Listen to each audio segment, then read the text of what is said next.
Right. So, we are back with some more Eve of Ruin. But before we get too far into our sessions and recaps, let's learn a little bit of who we've got at the table.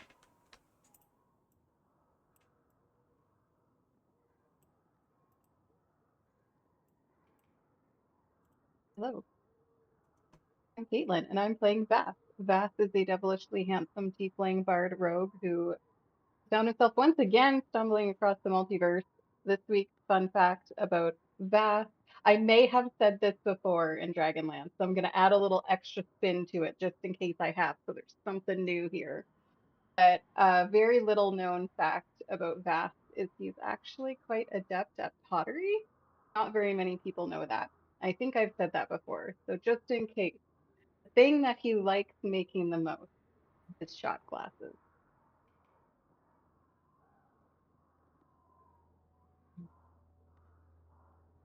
Hi, I am Ronald, and I am playing Romulus. Um, I unfortunately have no fun fact about Romulus today.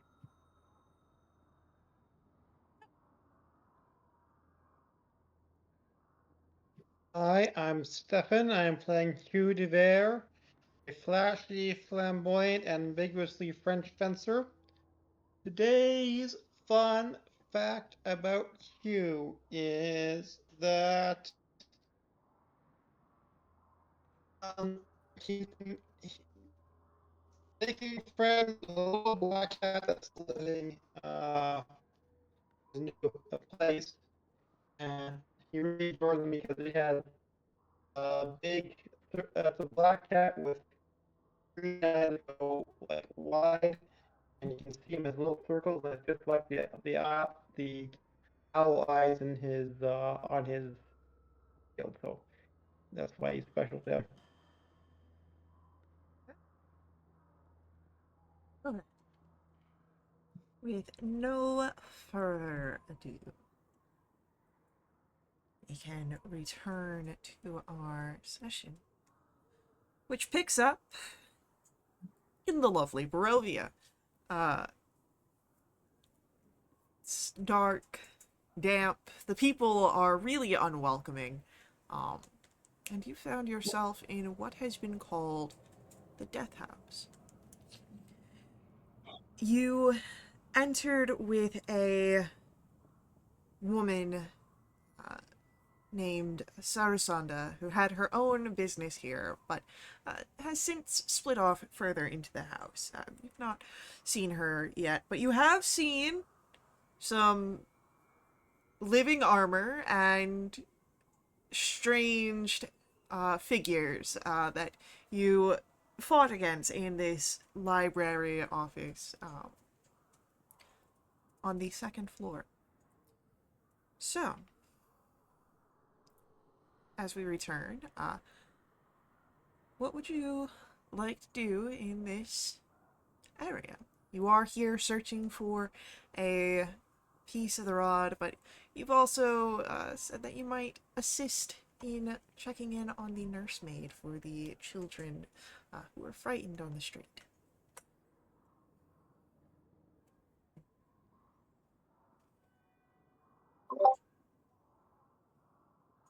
Well, we can always call out to the nursemaid like a cat.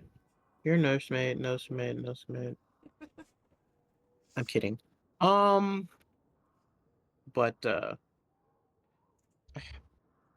on. I don't think I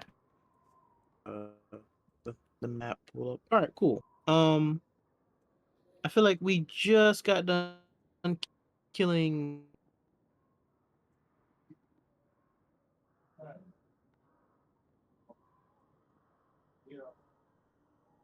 Right? Hold on, I think we're having some tech issues. Because Caitlin is frozen on my side. People are sounding garbled.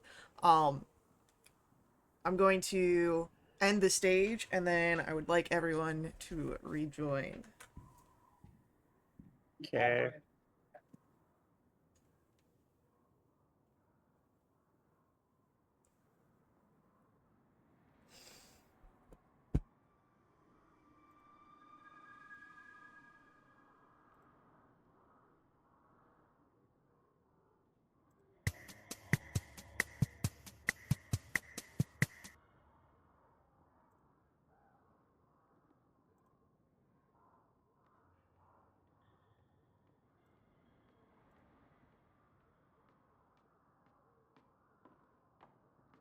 Alright, hopefully this fixes the problem. Very rough.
Looks like we've got everyone back and no one frozen so far. Let's hope that it stays that way. Romulus, you were asking that we had just finished a fight, yeah? Yeah. That is correct. I remember correctly, we killed like a bunch of cultists that were crowding a Yeah, there were three secret. cultists, and they were over where Hugh and Romulus are right now. There's like a little cubby hole of bookshelves. Okay. Um, I And can't remember if we looted them afterwards. I don't believe you have yet. Okay. I don't Uh, think so. yeah, we'll give them a once over. Yeah, can Give I them. look at the knives they were using? 'Cause that wasn't great when you got hit with those. Uh, let me pull up some information on those guys.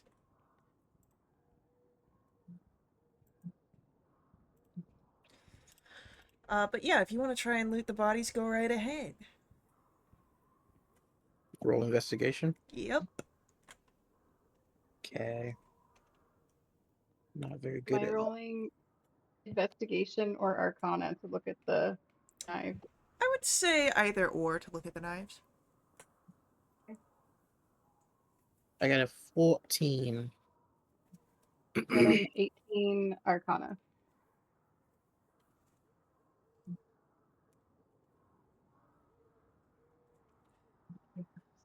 Uh, as you for the first part with Romulus, as you look over the priests and cultists here, um, they don't seem to be terribly different than some other cultists you've seen in the fact of their gear. They have very light robes that they're wearing. Though a strange thing that you would notice is that they are covered with tattoos. Um, Most of them seem to be of skulls and uh, inky blots that almost resemble humanoid shapes. And Okay. that's what you would see with that. Um, Vass, as you look over the blade, while it does seem to be wicked looking in its craftsmanship, it seems that it is in your hands just a blade.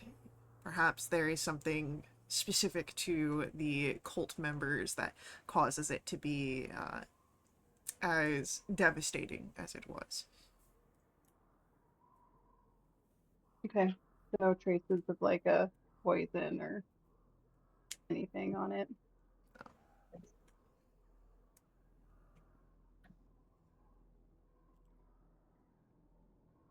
Alright,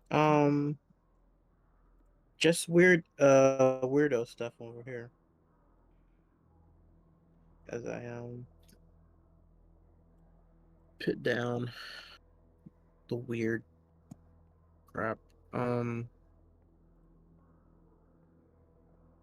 Anybody with a better sense of perception than me wanna see if there's any hidden cubbies?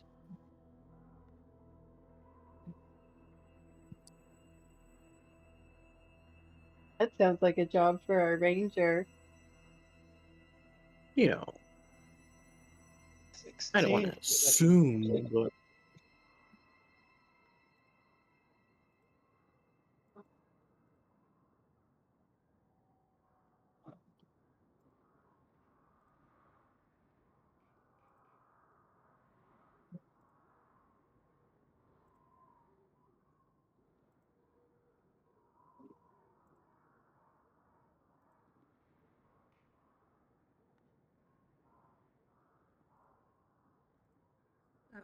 Uh, what was our perception check for? Are we looking for any sort of other interesting things? Sorry, I was handling some other tech stuff. I think we were just looking for any secret rooms or anything. Okay. I will actually ask for a investigation check rather than perception on that.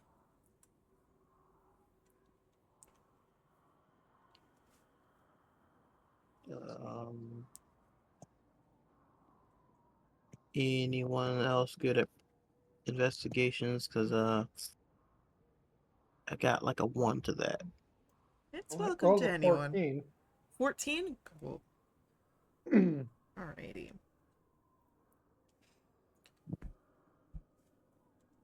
And it's I, not worth mentioning. uh, as you're looking around, you do in fact find in the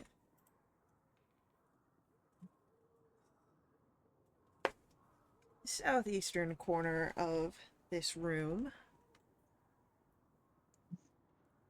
a hidden door. It is behind the bookshelf, and you're able to open it through a switch disguised as a book. And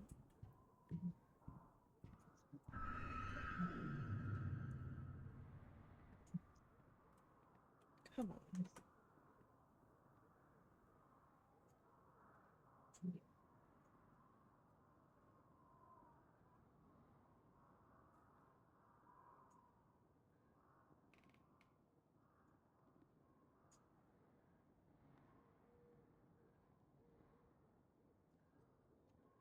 That's not working, so I'm going to do it on this side.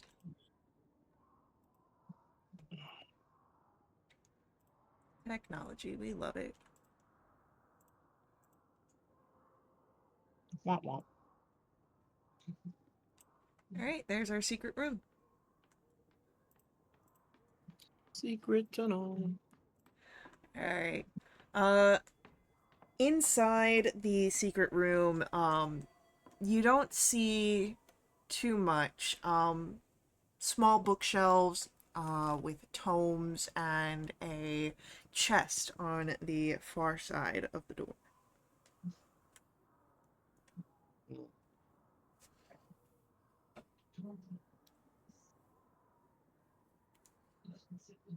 Um, Fast.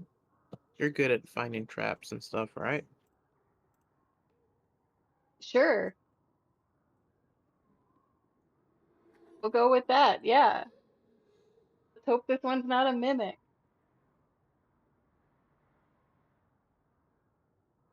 I'll go look. Is the chest trapped? Is Give it a me, mimic? give me an investigation roll. That's an 18. Well, you can definitely tell that it is not a mimic. But other See? than that, you don't spot any traps, and it seems to be unlocked. Oh, well, that's Neat. convenient. I guess I'll open it. All right. As you open the chest, a dart comes out from the lid, and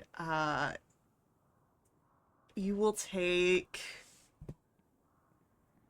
That is 2 points of piercing damage, and I do need a Constitution saving throw.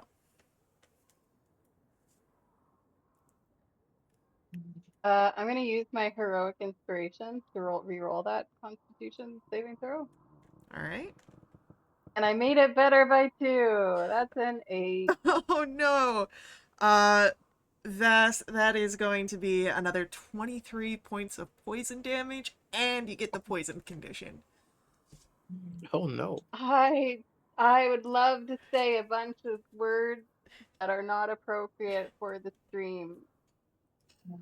I place my hand on Vass's back and will use lay on hands.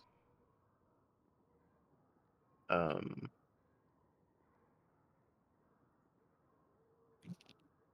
you lost 23.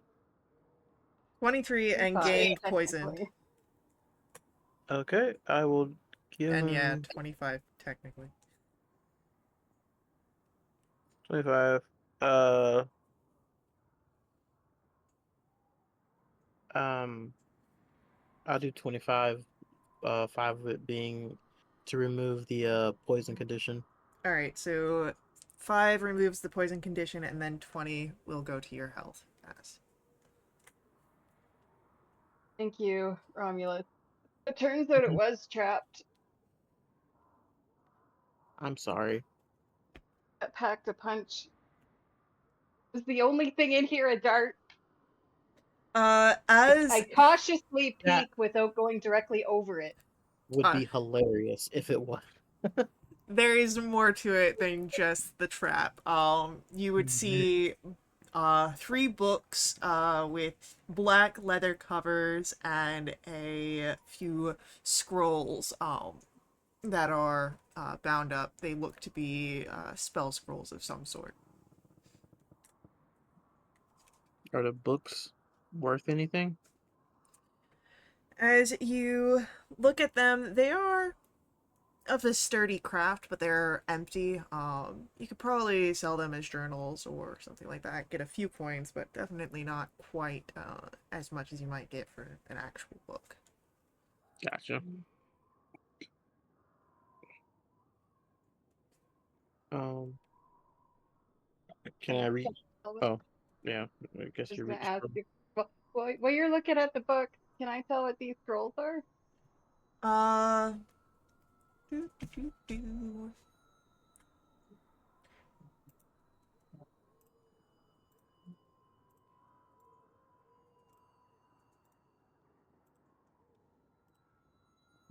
Uh,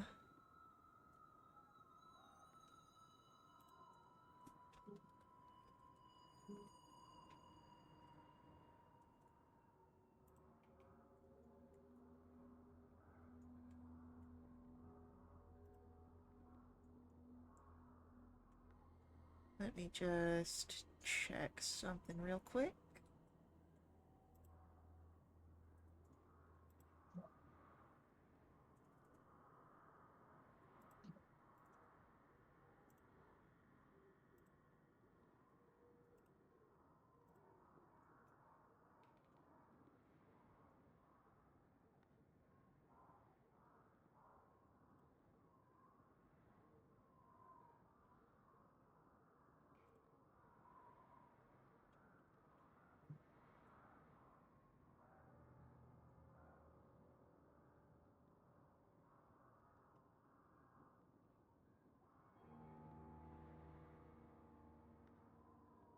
All right.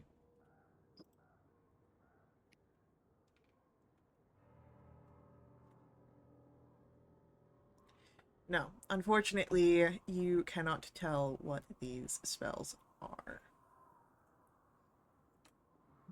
Oh, They Can are, I? uh, you would be able to tell what they are, taking a look over them, Romulus. They are spell scrolls for Bless, Protection from Poison, and Spiritual Weapon. I like there's a slight as I read through the scrolls, on the second scroll I kind of chuckle and I read but like I quickly try to fix my posture. Well, one of these is bless, this one is spiritual weapon, and this one is protection from poison. of course it is. Yeah. Yeah. Someone somewhere has a sense of humor. Yep. Um, Um, does so anybody want I any of these?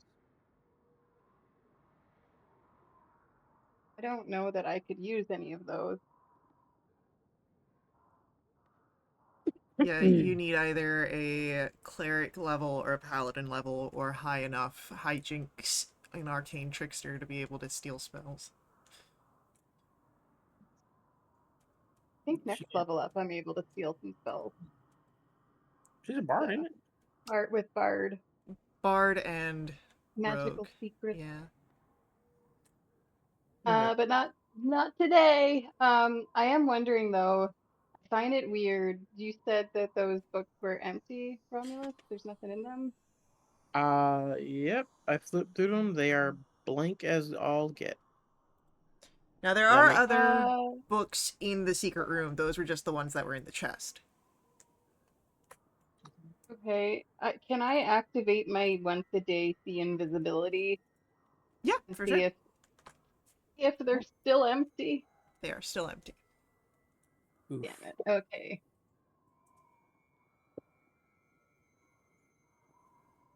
I see invisible is what 10 minutes or something like that? An hour. An hour? Oh sweet. Yeah, keep that up. So alright. She can't Vast can't use spell scrolls? So you have to have it on your spell list to be able to use the spell scrolls. It's not Ah. like BG3. Can it be like BG3? Alright. Uh well, I guess I'll take these scrolls then. Or we can sell them. I mean, I'm not hurting for spells. Does that count? Say the with the scroll of revivify that Romulus received as well. Like, is it just it's on your list? Yeah, Okay. yeah, if you don't have it on your spell list, the scroll is unintelligible. Okay. So I guess um I'm assuming Romulus and Hugh could potentially use that scroll, The Revivify one? I think so. I revivify one. think Yep, Rangers have Revivify, I think. I It do. sounds It's on my right. list. Yeah, I have a ranger that just learned revivify. Can't cast it because she doesn't have the components, but she's got it. doesn't have the components yet.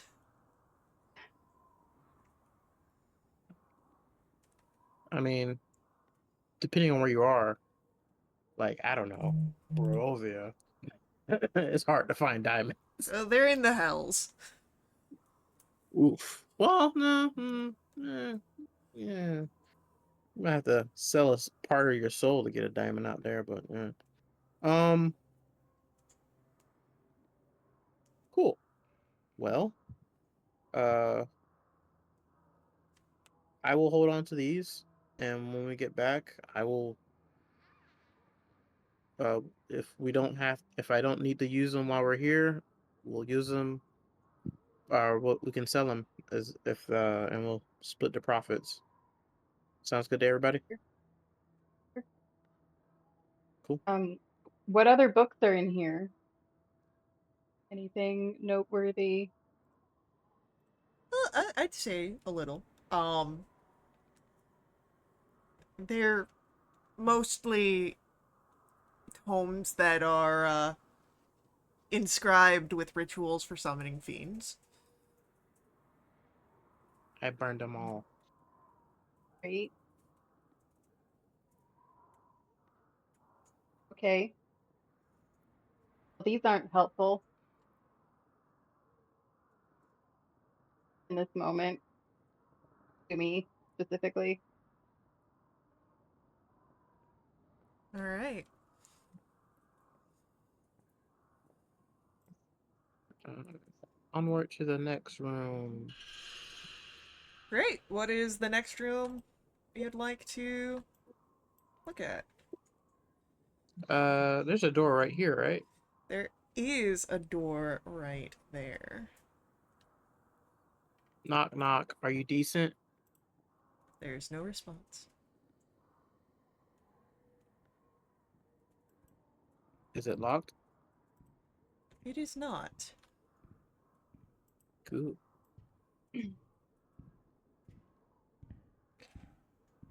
So, what you discover there is the uh, servants' rooms. It's undecorated, a few beds. The mattresses seem to be stuffed with straw. You would notice another door here, and the dumbwaiter seems to make a stop here as well. Okay. In that area you stand next to is a closet that has a couple of uniforms within it. Cool. And what's this? So, oh, this is the dumbwaiter, right? That's the dumbwaiter. Yep. Okay. Um, I guess I'll do an investigation of the room, see if there's anything of note. I'll say you don't even need to roll. There's really nothing else here. Okay. Then I will leave here, saying there's nothing but the servants' room. All right, Vass, you want to open those doors? I would like to listen at this door. Yeah, go ahead.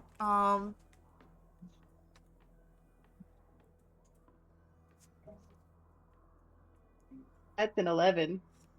Oof. Don't hear anything. Great. Can I crack it open and peek inside? Yeah. As you crack it open and peek inside, you don't see anyone in this room.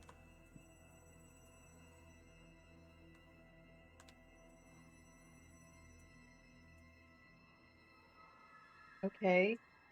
How far into the room can I see peeking in? Uh, you can Can see. I stealthily try and open it wider Yeah. and peek further? I'd say roll me a sleight of hand. Okay, I was hoping you were gonna say stealth, but that's a 22. Yeah, so as you sort of open it wider and start to peek further into the room, you would notice down at the far side what looks to be a harpsichord. Oh, that piques my interest. Would you like to open up the door further? Yeah. So, what you would see here, and I'd say at this point your font is Dunzo. Um, I'm gonna cast it again soon. So if you okay, don't want to mess around with the circle, sounds we can good. just. All right. What you would see here is the harpsichord and bench in the northwest corner. Um, there is on the opposite side of the room, so in the southeast, a large standing harp near the fireplace, and some upholstered chairs all along the walls.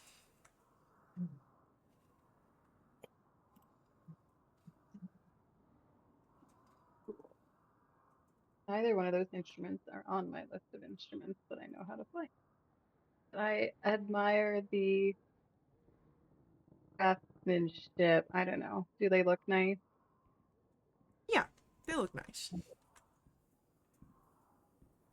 All right. Well, since I'm in here, I should probably see if there's anything else of interest. As you move through the room to see if there's a object of interest here, something is going to happen. Oh, great.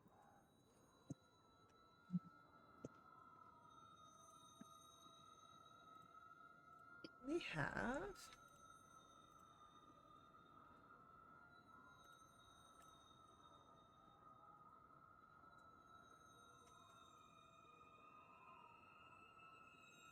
all right.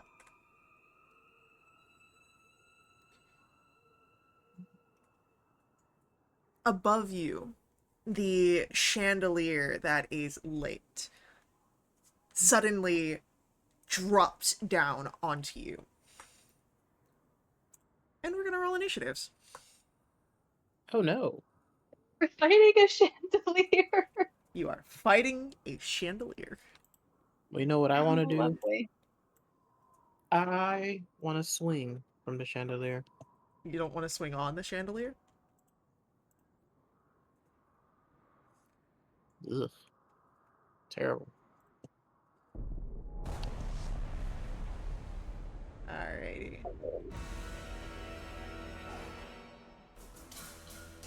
Vass will announce that there's a chandelier on falling on his head by swearing loudly in infernal. Use your words. You speak calm in here, boy. No. Oh my goodness. So. Oh, no, that's not what I wanted to do. Oh no. I wanted to Where- add to encounter, sorry.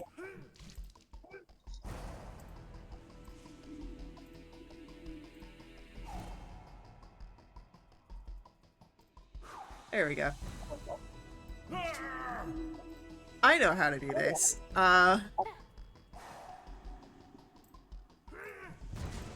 Sure. Alrighty, so our chandelier gets the go, and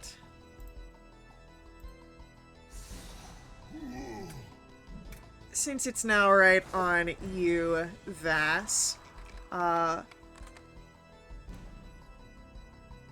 did I get the highest three of us with an 11? we are I got a going 10. to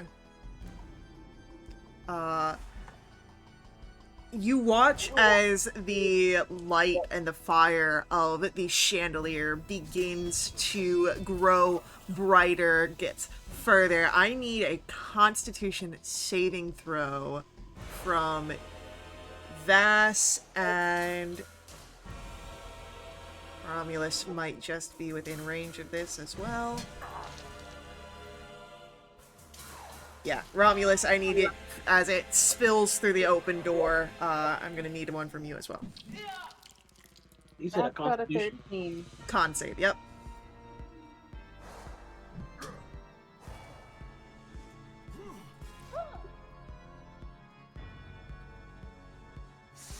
Twenty. Alright, so, Romulus is fine, however, for Vass, that is going to be 25 fire damage, and you are blinded until the chandelier's next turn. 25. Well, I am resistant to fire. That means you take Oh, 12. I'll take 12. But I'm blinded until The start of it. chandelier's next turn. Yep, the start of it. Okay. Which means, Vass, we come to you. Hey, I'm gonna recast Bonds of Moonlight on myself Oh, yeah, at the with start of your my. turn, you will Okay. also take 5 points of fire damage, Would that be 2? which would turn to 2. And then you can cast your spell. Yes, I will cast Ounce of Moonlight. So I'm now concentrating again. And with my bonus action,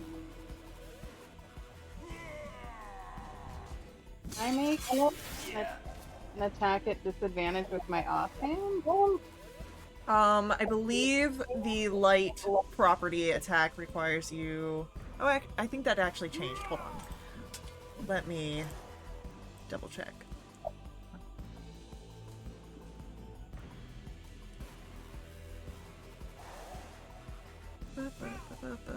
Weapons.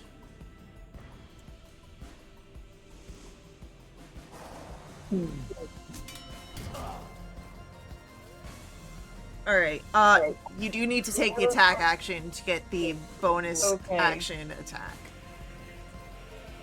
Okay. Well, in that case, that concludes my turn. Okay.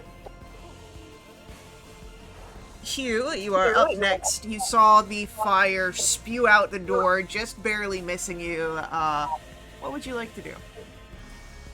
I'm gonna run in and help my buddy.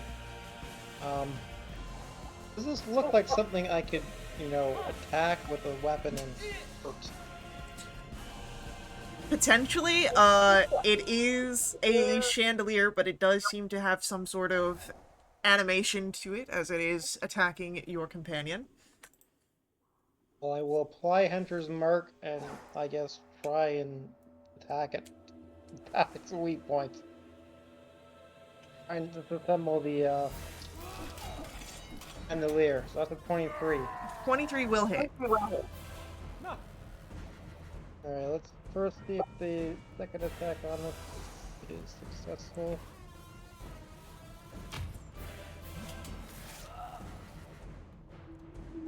Attack number 2 will be a 28, so 2 hits. 2 hits. Let's see it. So we have 27 magic piercing, Okay.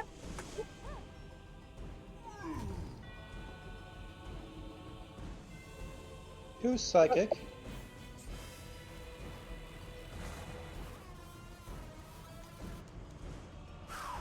9 cores,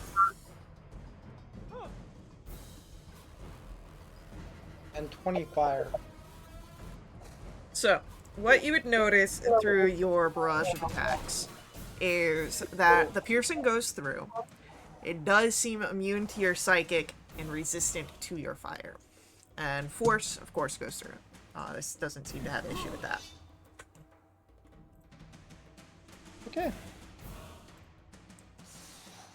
Can Vass ask you a question? Yeah. Does it have eyes? You do not see eyes upon the chandelier hue.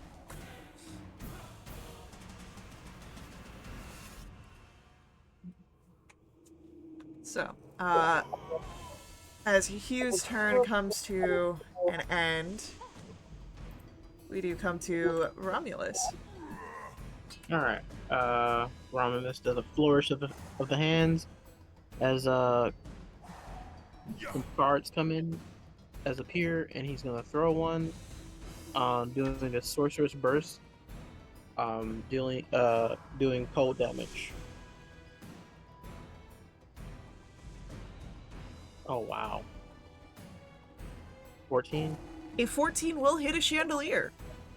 Oh, thank God, because that was low.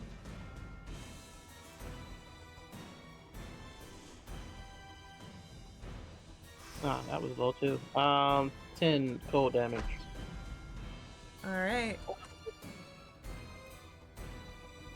Our chandelier uh, is dripping wax as it becomes bloodied, but doesn't have any actual blood. Um,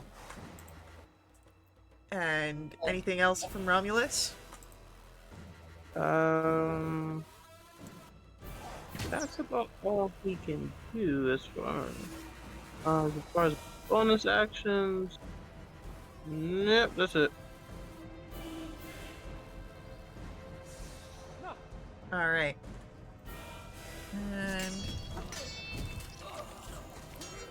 with that,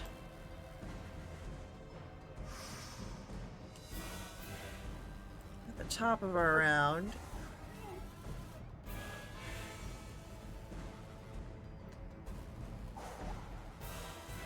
a wind rushes around you, Romulus, as a figure appears, and we're gonna get some attacks at you. What now? The first one is a 21 to hit. Mm. Shield? Alright, shield goes up. And then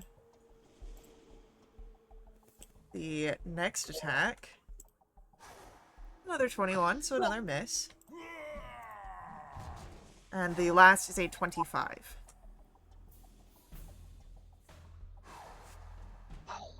The 25 will hit. So as the last strike bypasses through your shield, you are struck and take, that is 12 points of force damage. Okay. And as you now have that gust of wind right in front of you, Romulus, we come back to our chandelier over near Hugh and Vass. Vass, you are no longer blinded. Oh, blessing.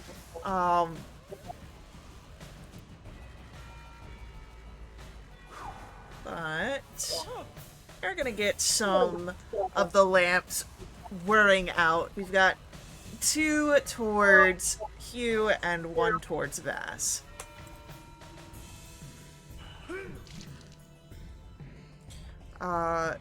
That's gonna miss Hugh. That's definitely gonna miss Hugh. And a 21 to hit Vass. Vass is gonna shield. Shield goes up. And that causes that to miss. And our next figure is going to move over here behind Hugh and take some attacks.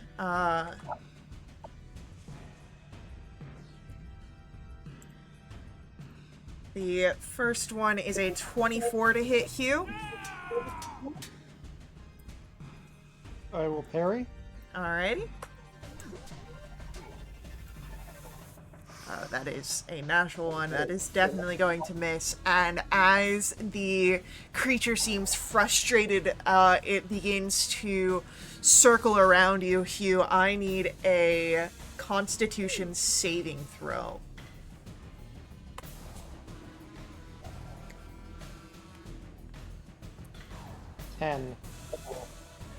That is unfortunately a failure. You'll take 4 points of thunder damage, and you are grappled as the air holds you. While in this grapple, as the vortex swirls around you, you cannot cast spells that require a verbal component. Okay. Alright. Vass, it's your turn. Okay. I can't see anything that's affecting Hugh, right? I mean, you can Like that's see... called an invisible something. It's an invisible stalker, but you can see the air that is swirling around Hugh. So, like, you see, like, Hugh's hair moving and the clothes that aren't in the armor. Okay, that doesn't look great. I am going to attack Chandelier 'cause I'm mad at it specifically with Cat Scimitars. So attack number 1, 22 to hit. Yeah, that'll hit a chandelier. Okay, so this is gonna do this is 11 points of magical slashing, and then I'll get the sneak attack, which is another 11 points. So we're at 22 points, and then it does 2d6 radiant. 311. I'm nothing if not consistent. So that's 33 points of damage on my first hit. Alrighty. And I will attack it again. And that's a 25 to hit. And this time it will do 9 points of magical slashing and points of radiant. And I will offhand Nick attack it for a 21 to hit, For sure. doing 5 points of magical slashing and 8 points of radiant. Is this thing still moving? No, it crumples beneath your blades. Thank goodness. I'm gonna. What am I gonna do with my bonus action? I'll be like, Romulus, you okay out there? And I'll give you a bardic. Also, I have in my notes that Hugh still has a bardic that he didn't use from last time, Okay. and they think he has an hour to use There you go. it. So you guys have both got a bardic, and that'll be my turn. Alrighty. So, Why? Hold on, I gotta do something. Do not be alarmed.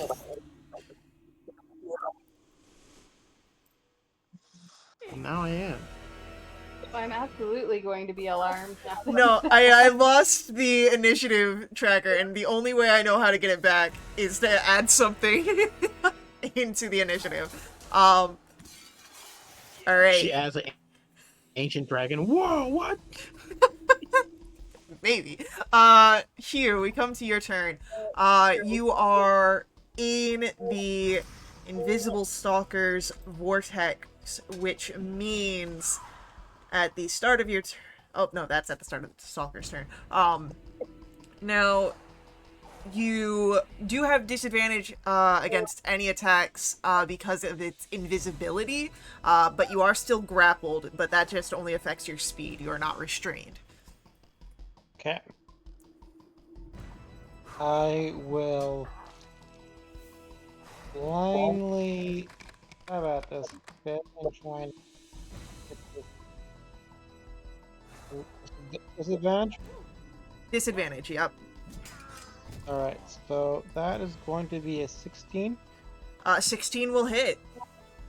Alright. And the second one with disadvantage is a 20, so I take it 2 hits. Yeah, 2 hits. Okay. That's going to be 27 magic piercing. 4 psychic.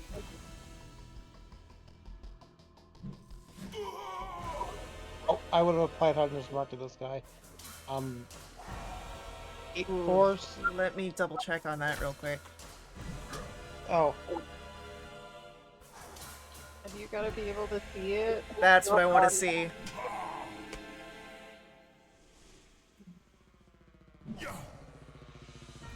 Yeah, a creature you can see, so... oh, okay. So just put 11 fire after that. Alright.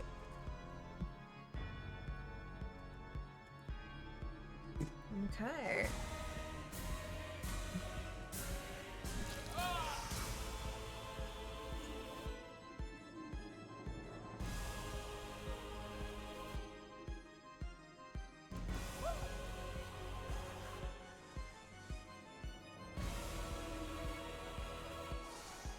Nice. With that, anything else from Hugh? I don't believe so. Oh yeah. Romulus, you have much the same. There is a swirling wind in front of you. You can't see anything, but you know that something's there as it struck against you. What would you like to do?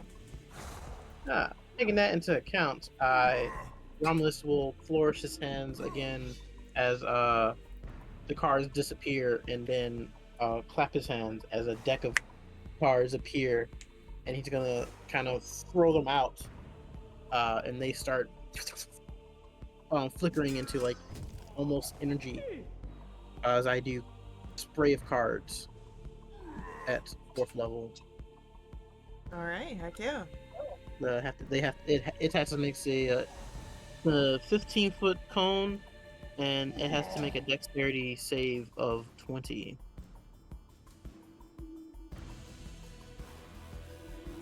That is a failure. Cool. It is going to take 13 force damage.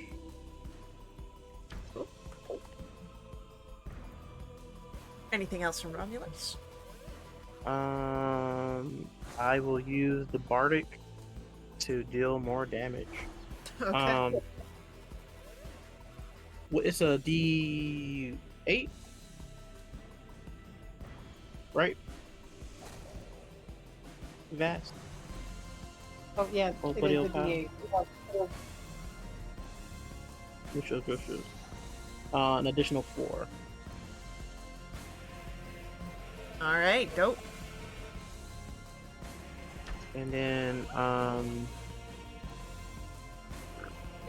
as a bonus action, being as this fight is probably gonna go on a little bit longer, and it looks like I'm gonna need more magic, I will activate which I should have did at the beginning, my innate sorcery, as again arcane runes and a nimbus of cards, of like tarot cards, float around my head, and I start to glow with arcane magic. All right, heck yeah.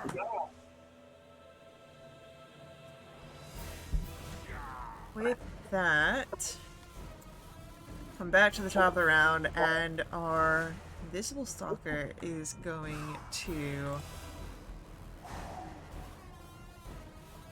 go for some swipes against you, Romulus. Okay. 24 on the first attack.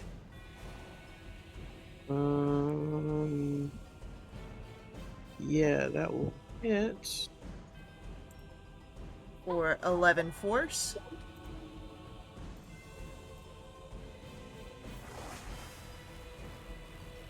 The second one will miss, and as the winds move around you, I'm going to ask for a Constitution saving throw. Okay. Oof. That is a 9. It is unfortunately a failure, and that will be 7 points of thunder damage, and you are grappled as the vortex surrounds you.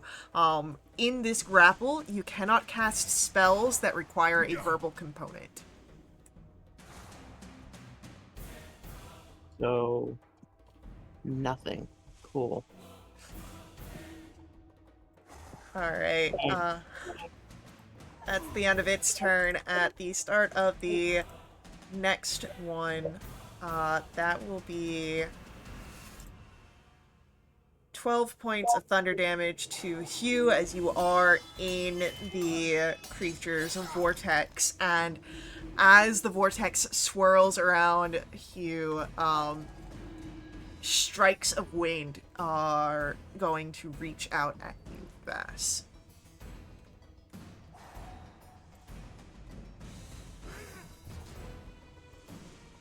The first one is a 24 to hit Vass. Yeah, that can I dodge this? Oh, I don't think I can dodge it uncannily because I probably can't see it. Yeah, you would need to see it for that. Um, so that will be uh, for 15 force.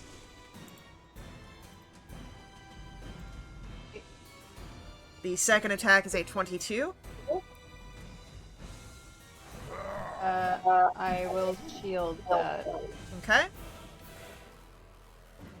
I need to make you a con save. Go ahead, make that con save. It's a natural 20. Alright, and then the last attack to try and hit you is a 26. Okay, well that's gonna hit. For 6 points of force damage and another con save. Yeah. Another natural 20! Alright, yeah, you're fine. You're golden. And Vass, it is your turn. Great. I don't like this thing. I can't see it, but I'm gonna run up next to you in this corner and be like, not the harpsichord. And then I'll attack it with disadvantage.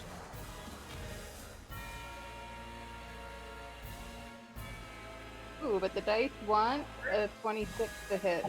Yeah, that hits. Fortunately, I will not get sneak attack, but I will get radiant. So, Why wouldn't you get to look at that? Disadvantage on the because I roll. have disadvantage. Oh, okay. Alright. So, Right. a 6 slashing and 7 radiant. And I will attack again. Does a 17 hit? 17 will make contact. Cool. Love that for us. That will be 9 points of slashing and 4 points of radiant. And then I'll do my offhand nick attack. And it will be only a 13. 13 is unfortunately a miss. Okay. And then with my bonus action, I'm going to give a level 1. Nope, I will give myself a level 2 healing word. Okay. It'll just be, you got this. We're going good, team. Alright. As Vass heals himself, Hugh, it is your turn. Okay. I don't want to be grappled anymore, so I'm striking.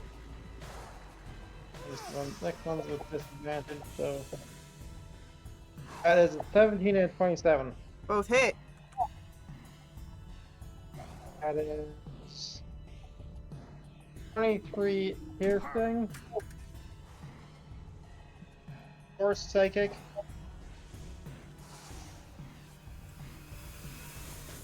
and 12 fire.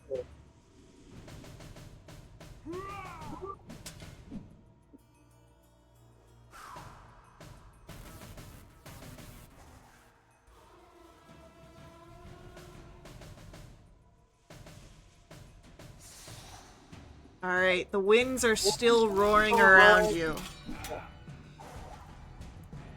But they do seem to be lessening some. Not enough to get rid of your grapple, but enough to show that maybe this thing is starting to hurt. Alright, Romulus, it's your go. Can I surmise that Hugh and Vass are fighting something similar? I would say so, yeah. Okay, cool. I try to position myself. You can't. You're a grapple. Your speed is 0. Oh, yeah, I'm grapple. Grapple. Where is that little interesting tool?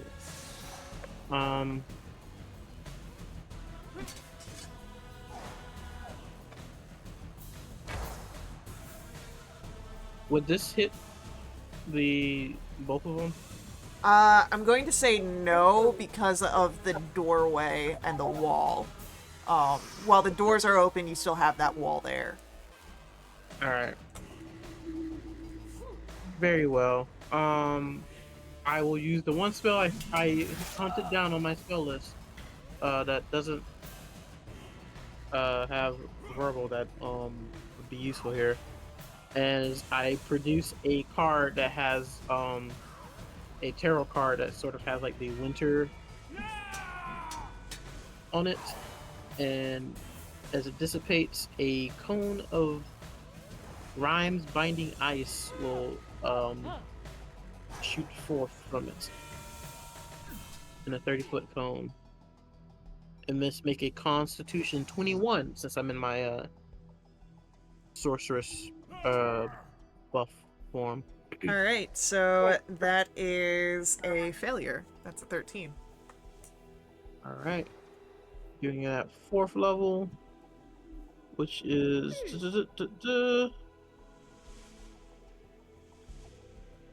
27 cold damage. Respectable. All right. Anything else from Romulus? I think this also involves me having to be able to see the creature. Yep, I have to see the creature. That will be it, tentatively. Okay. Yep. All right, so our invisible stalker comes. Question though. Yes. Can I see Vass from where I'm at right now? No, you'd have view on Hugh. You. Okay. Good to know. All right. Thank you.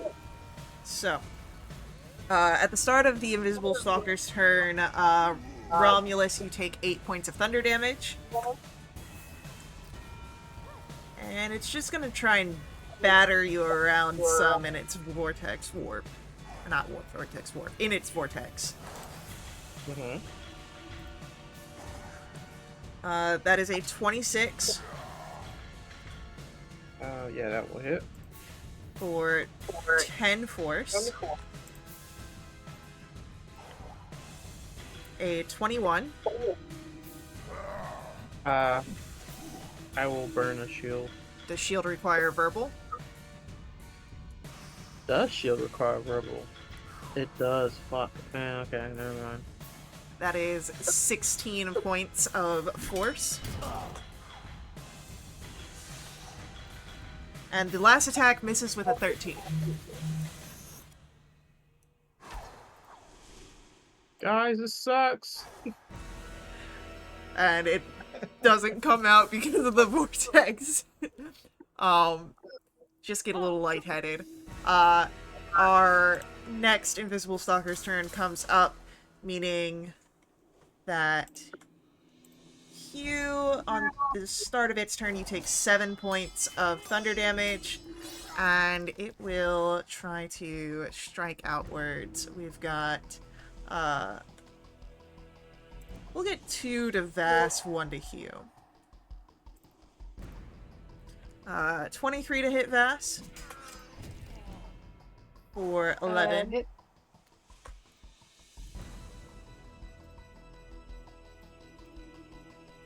And then a 15 to hit Vass. That misses, and I'm made my con save. Lovely. And a 25 to hit Hugh. I'll be parried. Alright, parry strikes away at the wind surrounding you. Vass, it is your go. Great.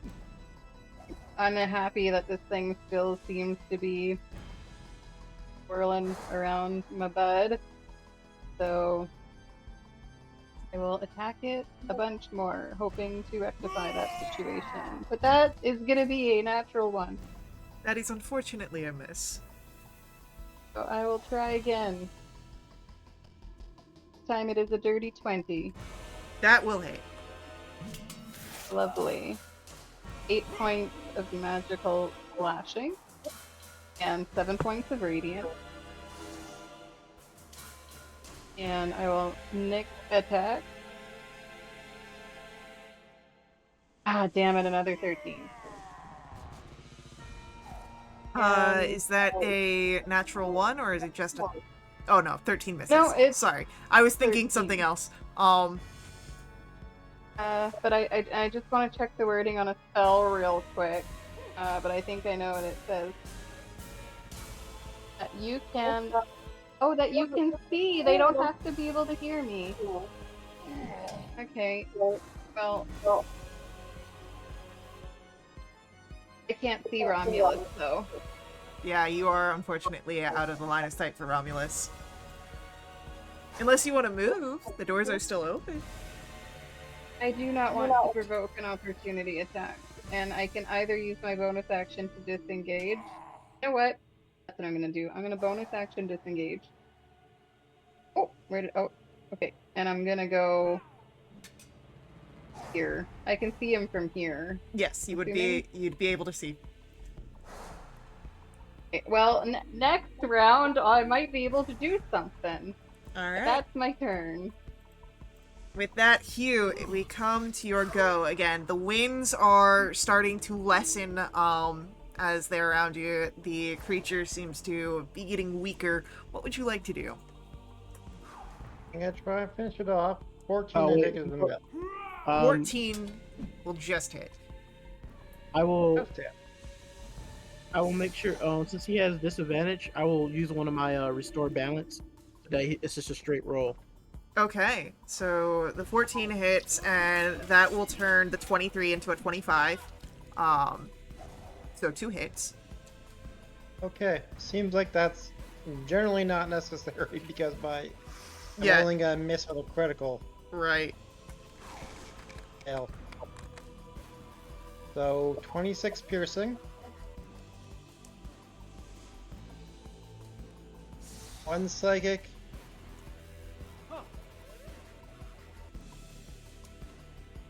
"13 fire."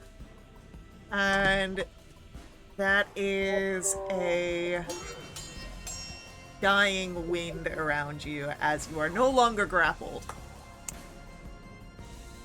Nice. Nice. Alright, anything else from you? That will be it. Romulus, it's your go. You still have the winds circling around you. All right. If it's not broke, don't fix it. I am going to once again, but this time at a. What do I want to do? I do it at 4th level again. Same thing, same spell. DC 21.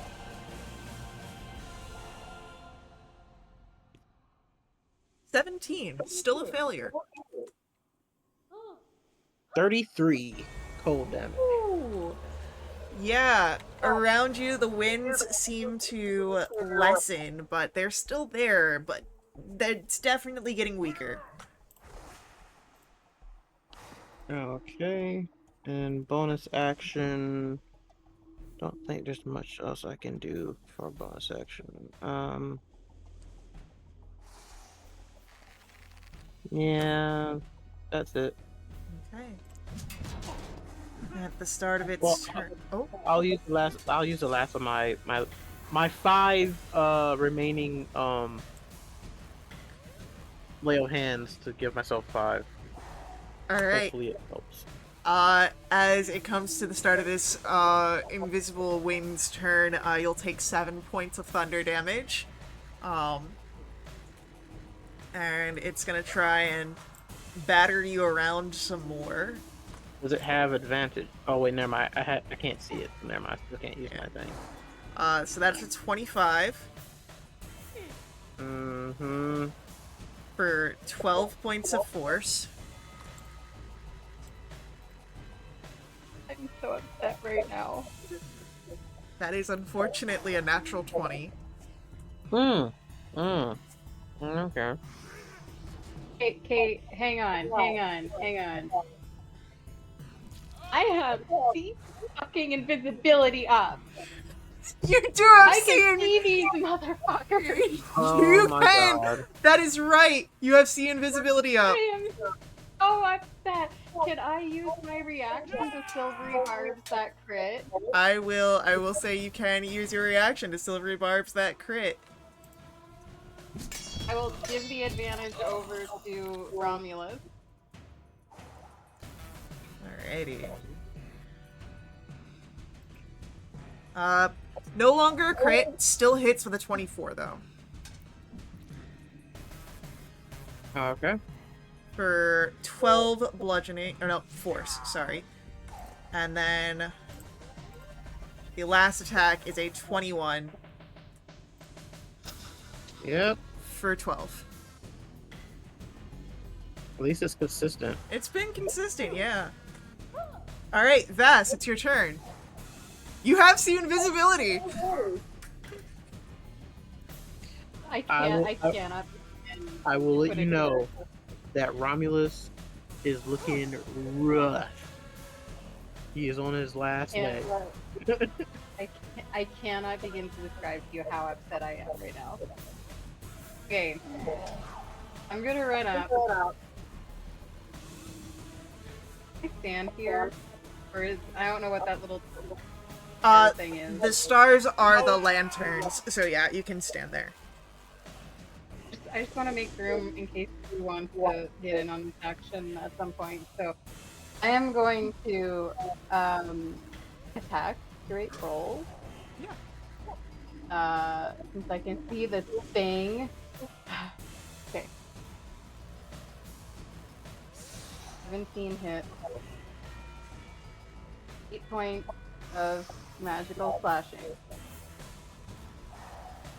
9 points on top of that for sneak attack. Points of radiant. Attack number 2. Natural 20! Yo. Yeah. Okay, I won't get the sneak attack on this, which sucks, but it's still gonna be a bunch of damage. That's gonna be 12 points plus another 12 is 24 plus 5 is 29 points on my second attack. And with that, the wind dies down. You are no longer bound to initiative. Romulus kind of collapsed to one knee. Oh, that sucks. Yeah, here, let me return the favor, and I will put a hand on your shoulder, and I will give you a level 3 cure wound. That is 38 points to you. Thank you. Your boy will gladly take it. I'm going to use Healing Hands on myself, which is 5d4.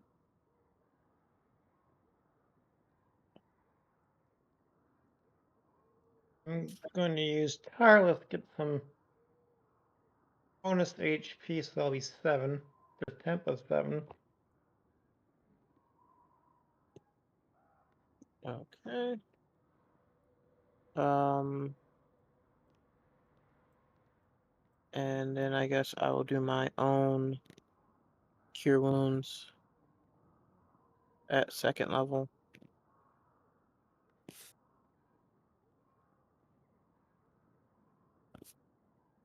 Giving me 20.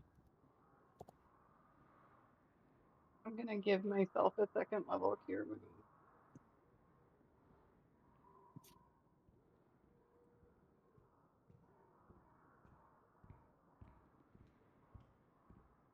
I will also do a third level Cure Wounds. Oh, I have let me see. I feel like I have some potions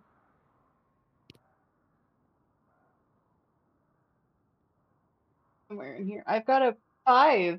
Do I? Is that quantity? Yeah, I have 5 potions of greater healing. I don't know if anyone needs any right now. Ah, no, I already used the healing. I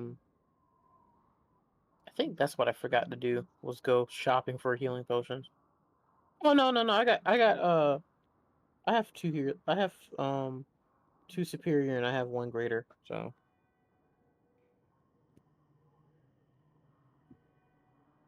I'll remind myself of that. I just want to make sure that we're good and I'm good to keep going. How are you doing, Hugh? I have 128 hit points. I'm pretty much fine. That's more than double what I have. So Yeah, and I'm back up to 132. more than double what I have. So We gotta get your numbers up there, man. Something. All right. I would ask you if you found anything interesting, but case in point, uh, I think interesting found Vass in that situation. interesting found. yeah, I all I was doing was admiring some musical instruments, and a chandelier fell on my head and started attacking me. Mm, well, Happens to So I everybody. yeah, yeah. Who as it does, as you do. Um, when does this not happen to people just in their day to day? Barovia sucks just as much as I remember. believe you. All right. There stairs going up. Yeah, you've got that red marble staircase that continues upward, not in this room, but out in the, you know, the nice foyer. Yeah, that one. Nope. Okay, I'm pretty sure we've looked at this entire. I would say like Ramos is interested in this. I know there's nothing there, but like when I look and it's like Yeah, just the design. I kind of knock on the wall. Is it sound hollow? there does seem to be some hollow areas. Okay, because like that makes sense because this is a closet, but then like I looked at this and I look outside on the hallway. I'm like, this 2 plus 2 is not adding up to 3 right now. But yeah. Um, everyone else ready to go up?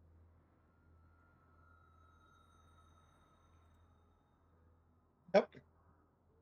Yes, All I right. want to hurry up and get out of this house and out of this place in general. Yeah, so as you climb the stairs, you would notice at the end of the red marble staircase, a balcony is here, and standing right against the wall where you sort of exit out is a suit of armor, full plate, in a deep black color.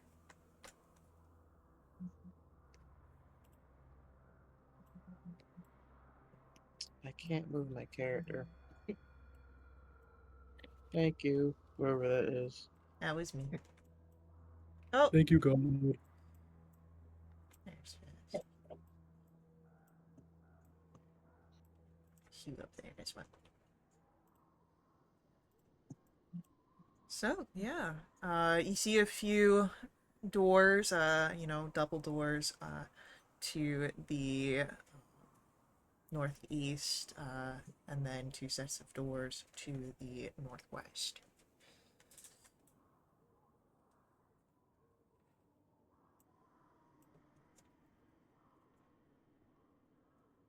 Um. Oh, why am I It might be because of the aura. fast? You have too much aura. Not the first person to tell me that. All right, where do you want to head?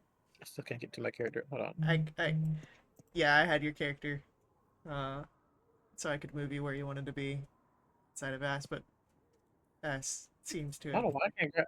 I can grab everyone else's character, but I can't grab mine, which is weird.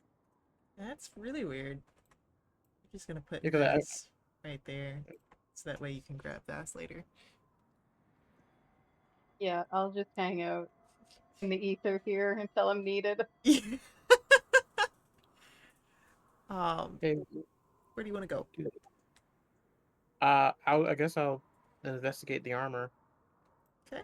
As you move over to the armor and give it a look over, it's very well crafted. But you're not able to discern that there's anything really special about it. Um, just nice armor that someone paid for as a display. The rich, what they do. Uh, I will take out my sword and like kind of poke at it because last time we were in a room with a bunch of armors and stuff like that, they came to life, and I just want to make sure. There are the sounds, the tinking of metal on metal, but no life seems to be apparent here in this armor. Does it look functional or decorative? It looks more decorative than functional.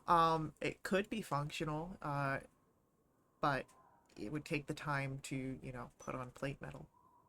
Or plate, yeah, full plate. Curious. Can't I wear it would anyway. I would take it, but the plate mail I wear is made of mithril, and pretty sure it's the bet is better. Um,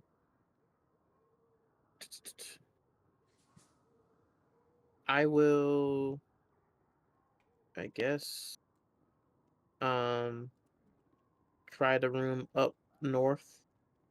I see two double doors up north. Yeah?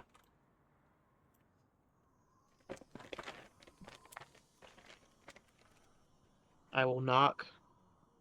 Is anybody in there? And are you decent?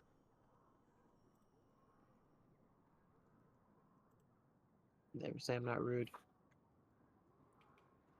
You don't hear a response.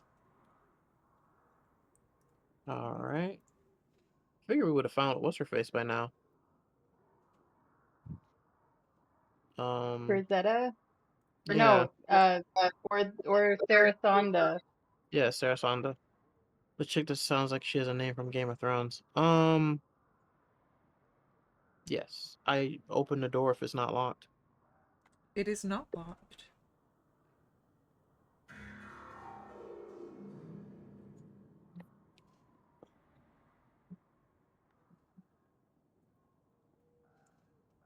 So, opening the door reveals what looks to be the master suite. You see the burgundy drapes along the windows. You see the four-poster bed, the matching pair of wardrobes. There is the vanity with a jewelry box and uh, the fireplace uh, with a portrait hanging above it of a man and a woman. And you would notice that in the parlor, in the southwest corner, as you sort of uh, step inside, look around, there is a table there with two chairs. Okay. Uh, since Vass opened the last chest and I don't want them to get hurt again, I will make my way to the vanity and look at the jewelry box. Okay. Heading over to the vanity and uh, looking at the jewelry box. The box itself is very well crafted, silver with gold filigree. As you open it, there are three gold rings and a platinum necklace, a thin chain with a topaz pendant.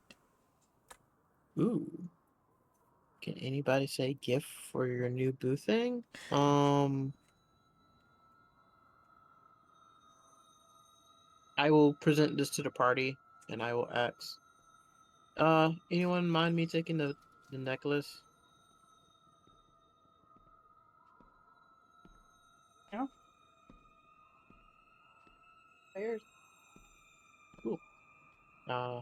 Then I will put the necklace in my bag of holding, and I will present the jewelry box to the rest of the party if they want to take whatever.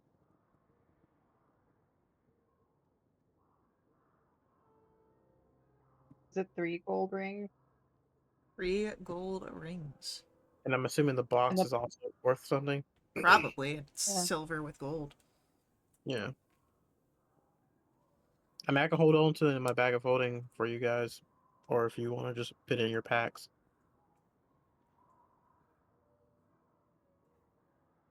Yeah, I mean, may as well keep things in one place until it's time to go sell them.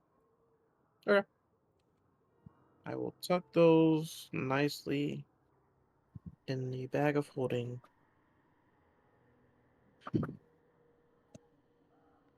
And I'm assuming that spot right here is the dumbwaiter. The down in the parlor, the area at the very bottom. Okay. Is this a closet right here? Opening it up, you do see a empty closet, yes. Okay. I check for monsters under the bed. You find the most fearsome of monsters under there. Ah, Dust bunnies. roach. Oh. Hmm. And it's a mimic. The bed is a mimic. Ah, So yes, truly the most fearsome monster of them all. You thought the bed was a mimic. The house is a mimic. Um. Anyway, sorry guys, I didn't mean to give the DM ideas. I come out to the door. Is like, all right, nothing much of note here except for the jewelry box.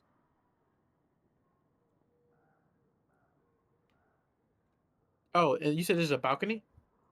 Yeah, you do see a balcony, in the far end.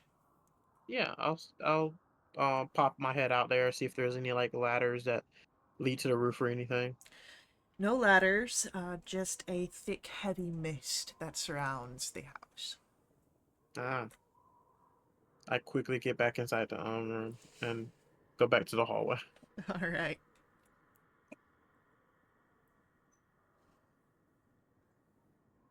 You guys find anything?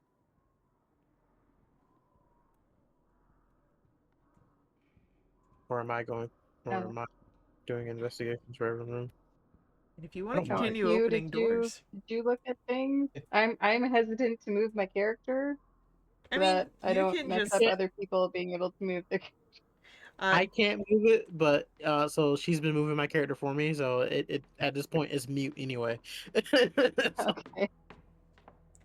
alright, so we just opening up doors.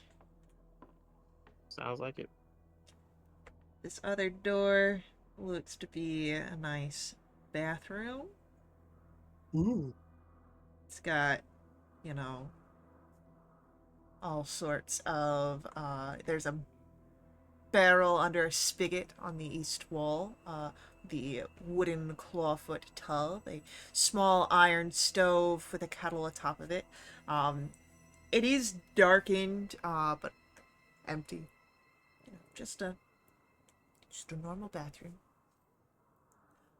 We also have the storage room over here. Uh, just dusty shelves lining the wall, with linens and other household goods. And as doors are being opened and Hugh, you are investigating around, you would actually find something very interesting, Hugh. Oh, really? Very really. You find a secret door in the wall that leads to a staircase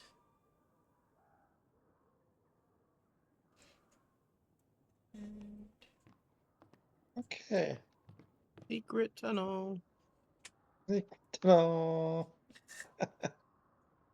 All right. Maybe we check out that staircase. well, there's Or do you still want to check out the rest of the? yeah, there's still another door that has not yet been opened. Yeah, let's do the other door first. All right. Vass, even though you cannot move your character out of fear, would you like to be the one to open this door? I will listen at it first, so let's not be too hasty. I Okay. don't want the wall sconces attacking me this time. Guess that's a perception roll. That'll be a perception roll, yes. That's a I don't dirty 20. think chandeliers breathe, but okay. Um, you will, as you listen, um, you don't hear anything that sounds alarming. No pitter patter of footsteps, no creaking of chandeliers in an unpresent wind. Speaking of that, we're on third floor ambiance, so just gonna pop that. Okay. May I stealthily open the door and peek inside this room? Sure, give me a nice sleight of hand check. 18. Uh, there's not much you can see as there is a sort of small walkway into this room. So you'll have to actually fully enter to actually see much of this. Fast sighs, and then opens the door and steps inside. As you step into this chamber, uh, it appears to be a bedroom with a large bed, two nightstands, a mirror, and the double doors uh, that lead out onto the balcony fitted with stained glass. Um, one of the nightstands you see has been knocked over, one of the windows has been smashed, and in this chamber, there are the remnants of some deadly battle. Weapons, two bodies shrouded in dark robes, very similar to the cultist you had previously faced, and one other figure kneeled, knelt in a corner next to the fireplace, wrapping a linen bandage around her leg, is Sarasada, and she seems to startle as she notices you, Vash, before relaxing.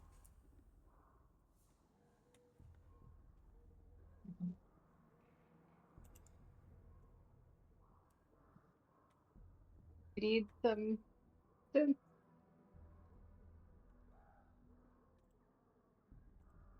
As she is sort of, it looks to be biting her tongue.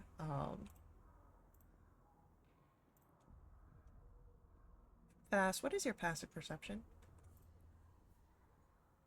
My passive perception is 15. Something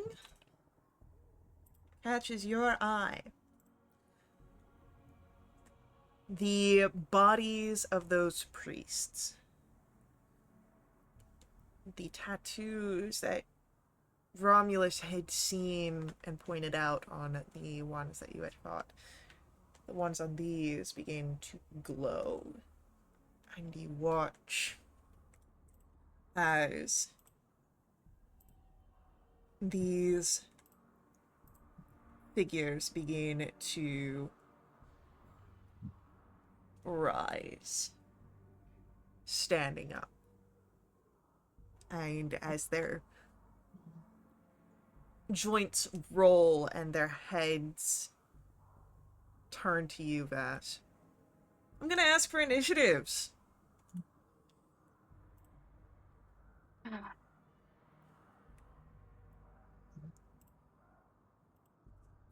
13.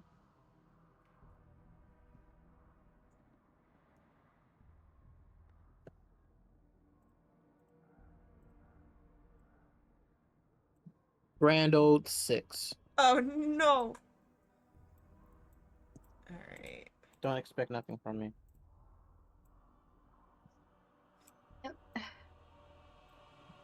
my passive insight able to tell anything about Arisanda's reaction when I asked her a question and she seemed to be biting her tongue?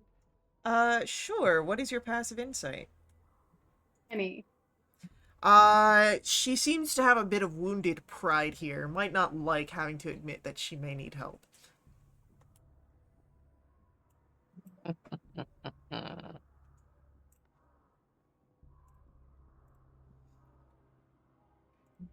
Alrighty. So, Sarasanda, on her turn, is going to continue with trying to tie up her legs. So she's going to use her action for utilize. As our priest now standing,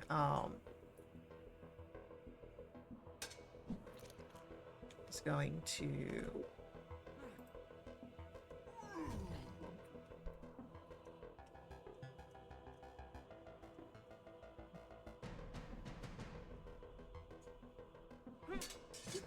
go for a...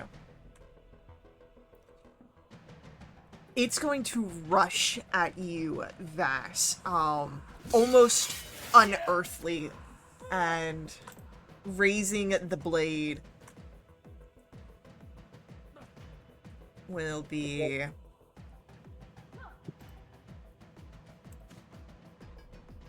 a 24 on the first attack. Yep. For 5 points of piercing damage, and you are paralyzed until the start of its turn.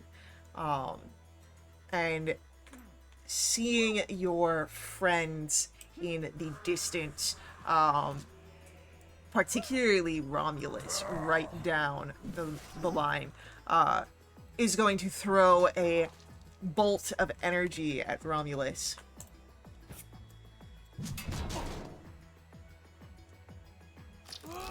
For a 26 to hit Romulus. Yep. You feel your life energy sapped, as that's going to be 12 points of necrotic damage, and you watch as that vitality travels back towards the priest who consumes it.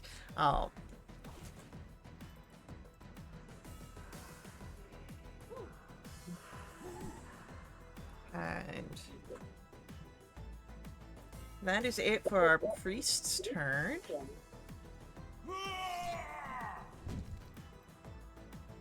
Vass, you are unfortunately paralyzed. Which means so my font of moonlight goes away. your concentration is broken. But what's going on through your mind? Just a lot of expletives in Infernal.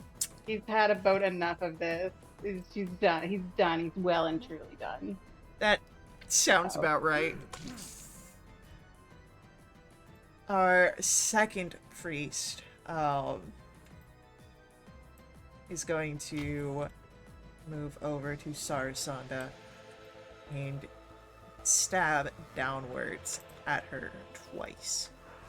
Because she is prone, he's our advantage. That's a hit. And Sarasanda is now paralyzed.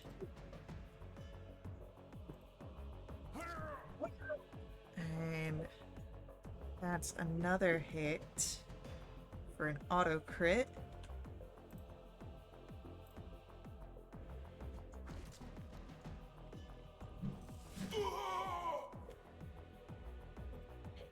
Okay. Hugh, it is your turn. You hear the sounds of battle. What would you like to do? I rush to confront A. Go for it. My hunter's mark and strike. Hell yeah. It's gonna be a 28. Yep. Second one's with advantage. That'll be a crit. Most definitely. So, crit. That'll be.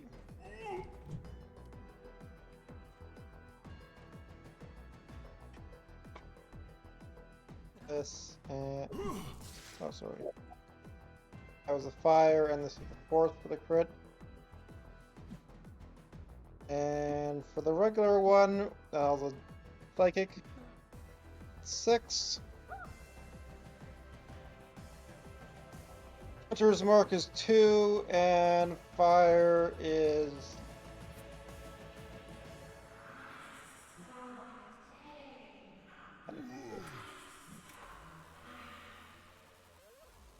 It's a priest down after that fire. As you strike down the body, the tattoos seem to go dormant again, no longer glowing.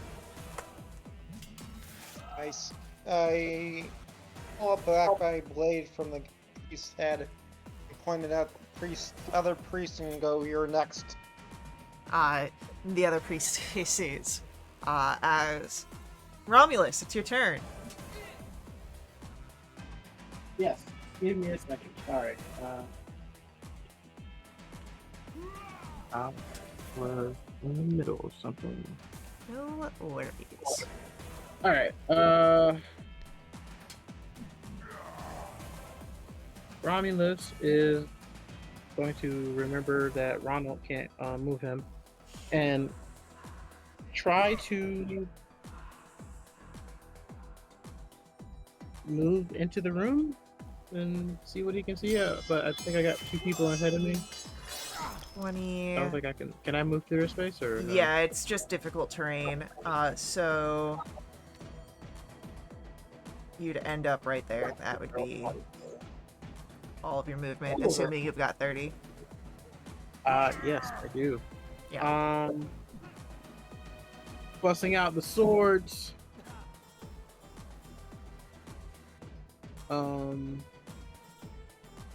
Yep. Gonna make my first attack. Wow, natural 1 for a total of 11. Unfortunately, a miss. Wow, 15. Wow, just low behind rolls. 15 will hit the priest. Cool. Then I will use my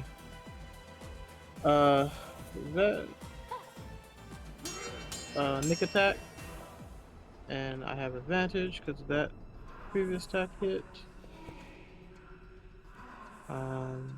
18.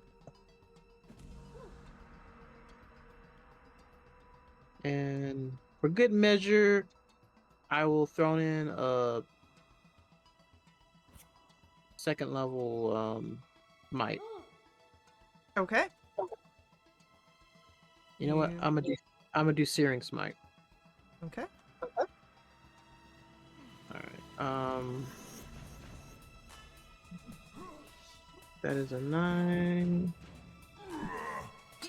plus a D8 of code. Only 1, so that's 10 total for the first attack. Um, and then the 2d6 for the second level Searing Smite. 7 fire damage. And then 6.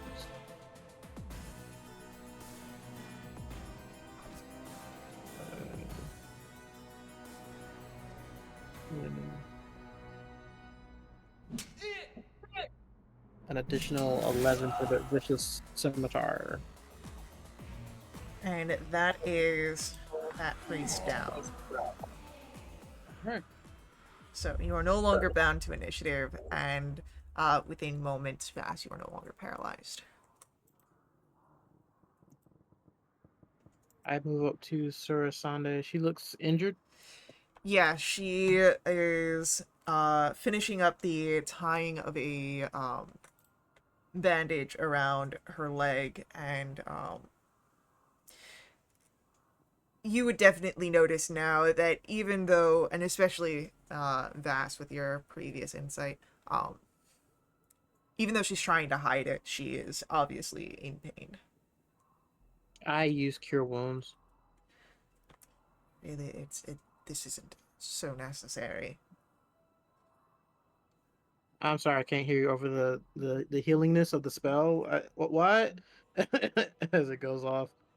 Um, she gets healed for if it matters. 23. It will definitely matter. Cool. Good to know. I'm sorry. What were you saying? I was doing the chanting and thing and spell. What?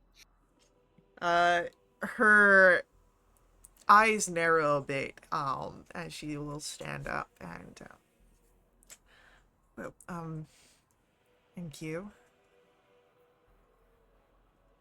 Uh, I must continue with my own journeys and efforts, but thank you.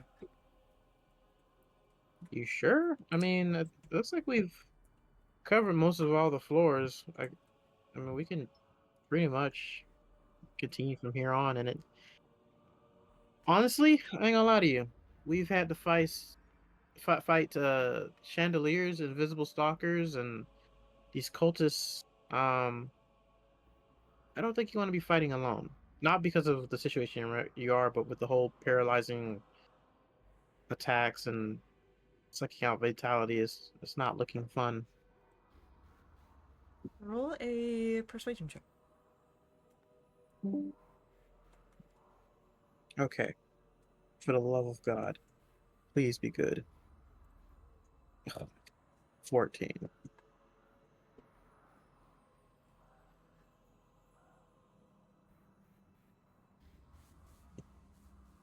I hear your concern. I do. But,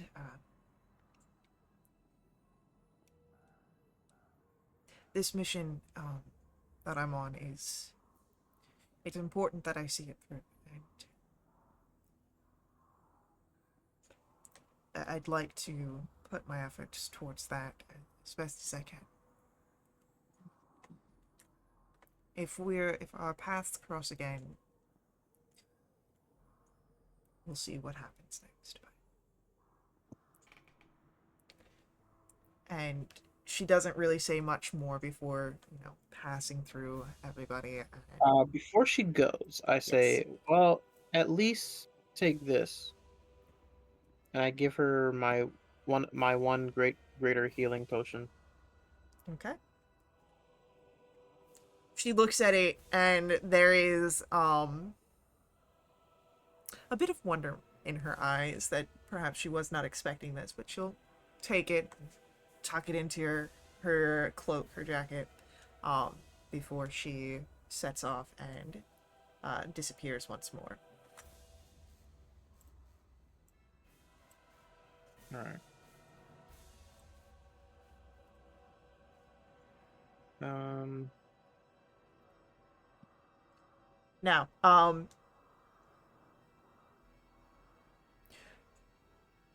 Yes. go ahead anyone would like to roll for me an investigation check at this moment, go ahead. Well, my investigation is trash, but I will. That's a 5. Wow, that's a. Yeah, no. I guess I won't roll for the rest of the night. D&D on is killing me tonight. Oh Yes. no! I have I have a +10 to persuasion. Oof. And like I was like a 14, really? Come on. I'm not vast, but at least Uh, give me something. Hugh, would you like to roll an investigation check here? Sure.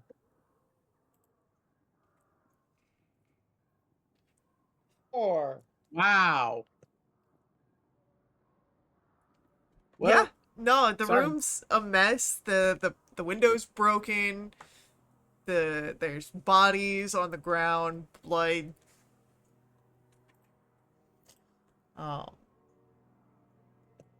To tell you guys, this all checks out.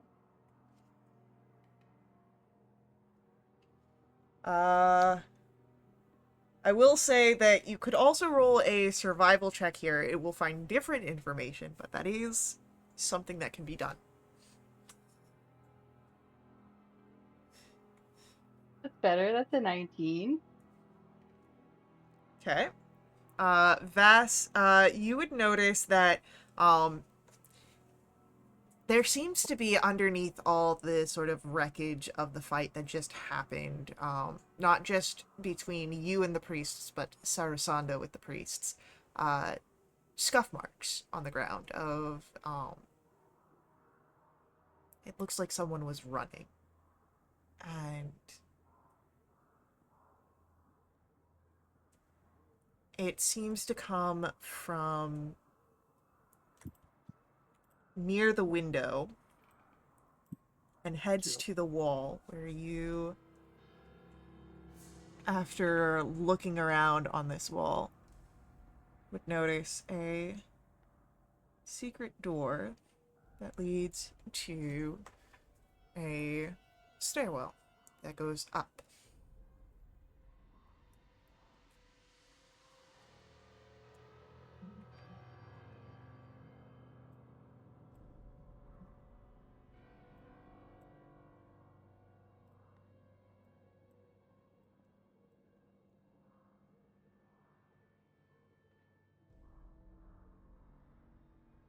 But that would be all that you see of those scuff marks.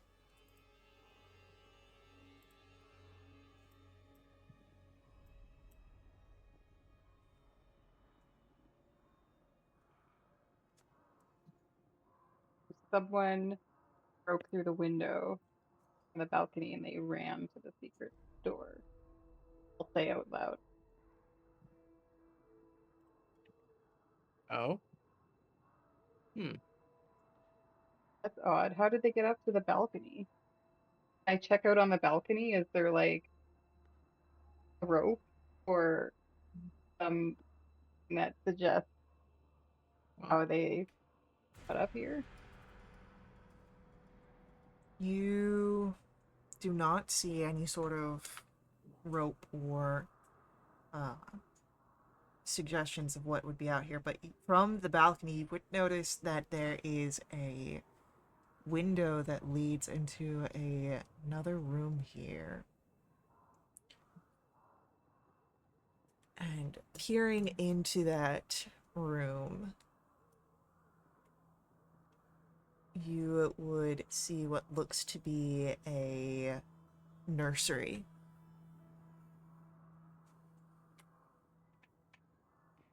That's a terrible design flaw for a nursery. Well, it's a window, it's not a door. It lets in the natural light. Mm, no.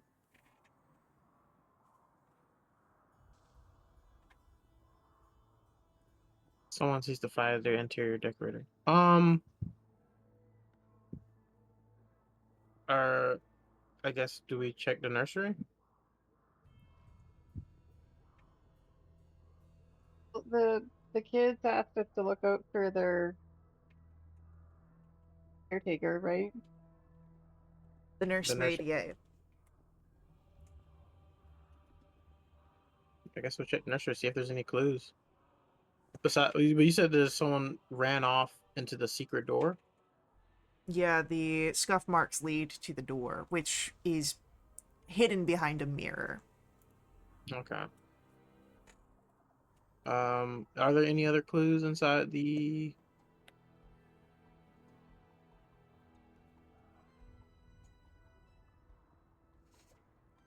You don't In see the? Okay.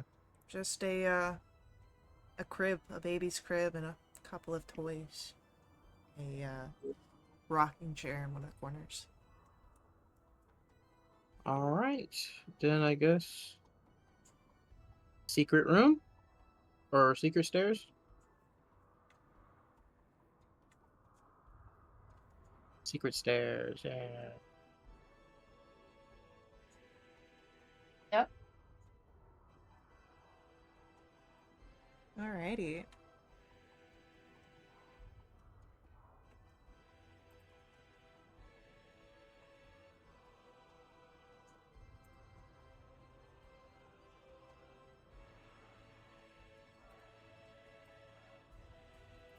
As we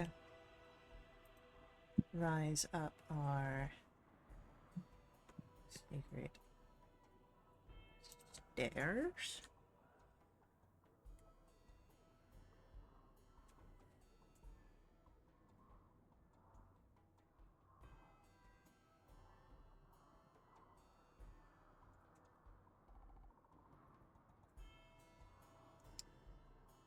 You come to what looks to be a door that leads into perhaps the attic. Would you like to proceed further? Yes. Okay. I'm not going first this time. That's fine. Um, I'm pretty tanky, and so is you. Yeah, like why have I been the one going first this whole time? Because you are channeling a curious tabaxi. I don't know what you're talking about.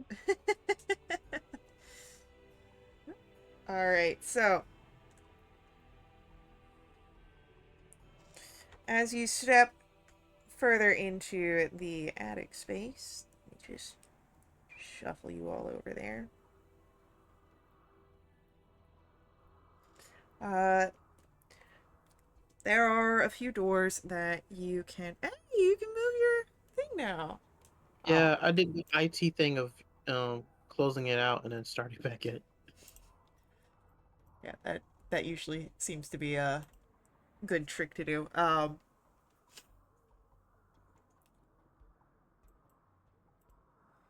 You, yeah, you see all sorts of doors up here, uh, that you can try and go for. Knock knock. You don't hear a response. Cool. I will open the door. Righty, as you open this door,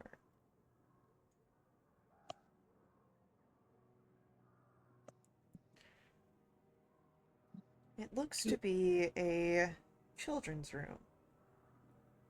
There is a couple of beds, small, a toy chest, and a dollhouse that seems a perfect miniature replica of the dreary mansion you now reside. And you would notice that the two beds seem to be occupied. something is under the covers. You can't I quite close. see what, but I closed the door. the door is closed. Nothing in here, guys.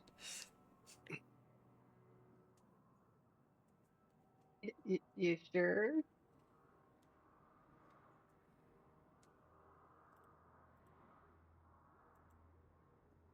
I shrugged my shoulder. It's like eh.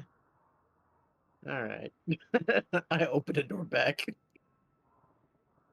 All right. So, as you open the door again, I'm gonna say let's pause here for a quick bio break. We'll come back in about 5 minutes or so, and we'll see what's going on in the room.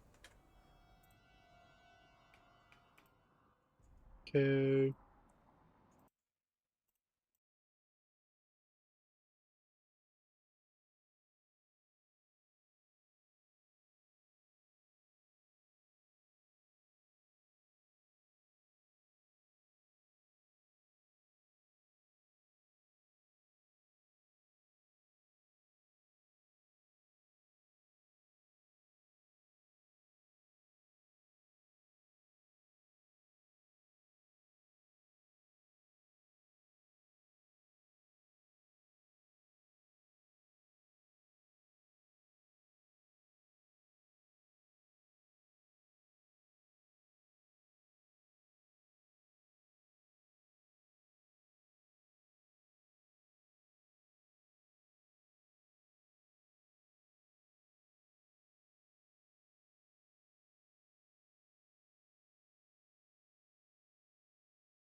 I'm not gonna lie to you.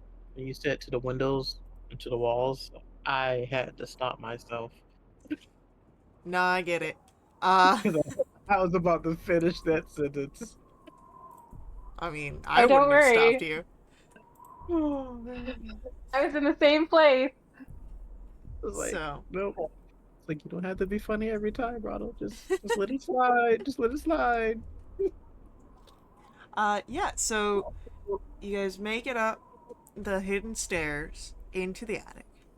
You open the door to what looks to be a child's room with occupied beds. The door was closed quickly and then reluctantly reopened. What would you All like right. to do?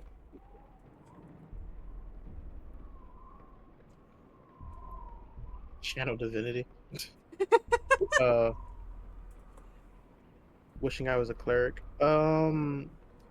But I will do my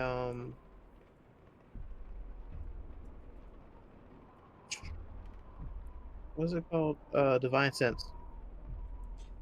Uh, as you call upon the divine tenets of your oath, you do detect the presence of undead. Mm. All right. Listen, but I'm assuming they're like at in the beds. You do see that the beds are occupied, the covers drawn over whatever is in there. All right. If you're smart undead, walk away. If you're stupid undead, then let's get this over with.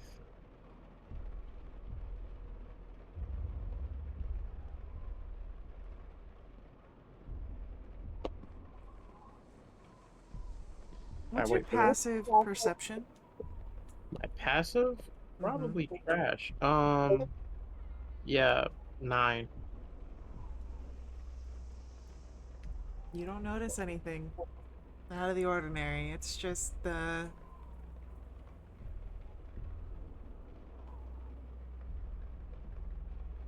two figures. All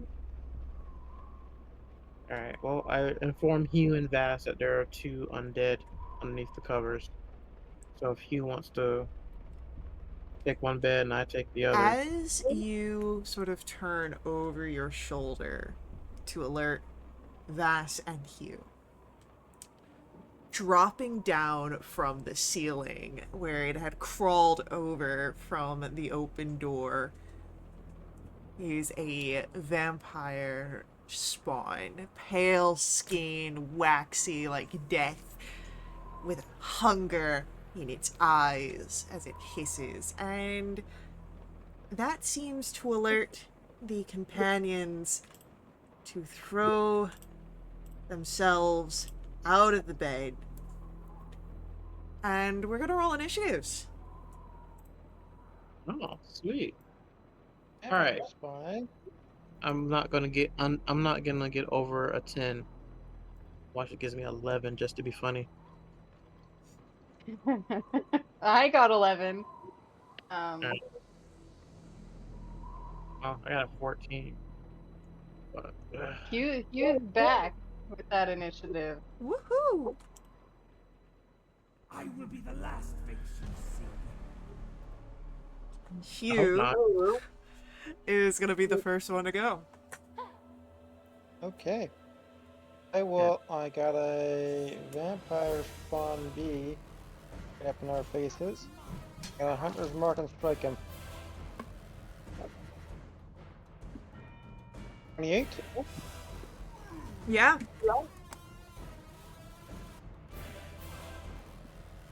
and 31.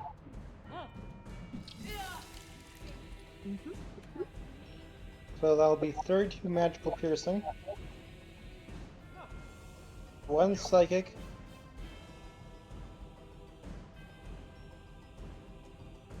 3 force,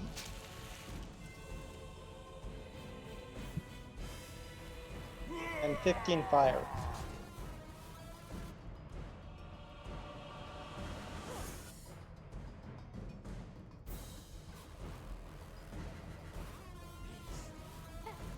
Alrighty.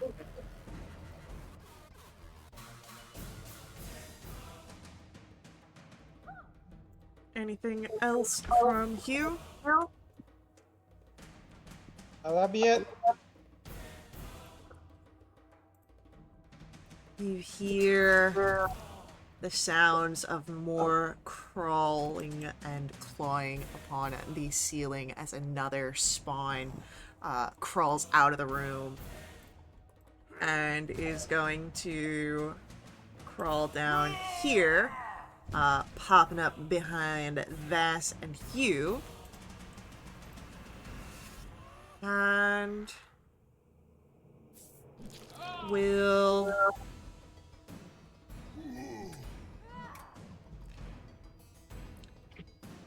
go for 2 claw attacks at Vass.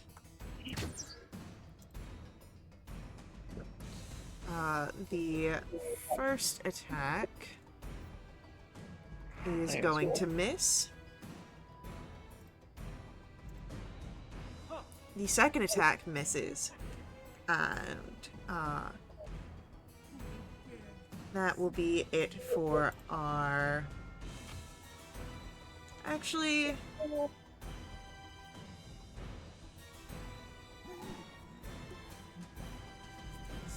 Yeah, no, that'll be it.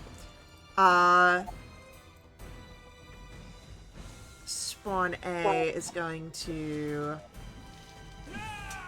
move forward and gets behind Romulus to attempt some attacks. The first attack against Romulus is going to miss, as will the second. And it's going to use a bonus action to disengage as it starts to back up and crawl up the wall on towards the ceiling. And Romulus, it's your turn. Okay. You got some undead around you. Oh, I pop a paladin boner. And for the time being, I am just going to cast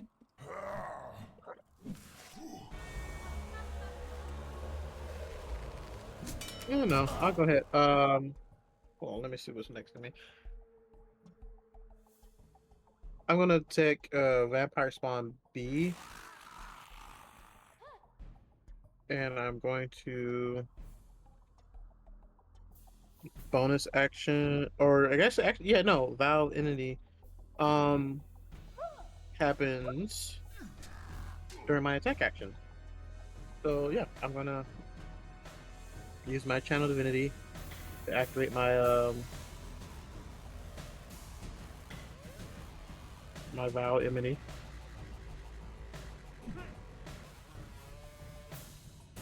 That means I get advantage on the attacks with this guy. And then bonus action, Smite. That would be a natural 20 for the first one. Yeah, that'll hit.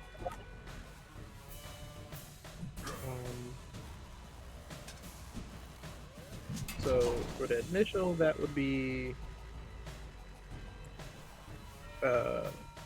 11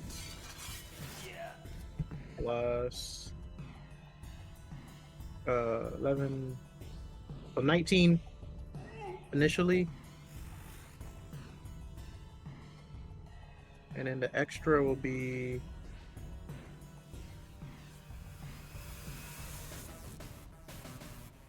an additional 10.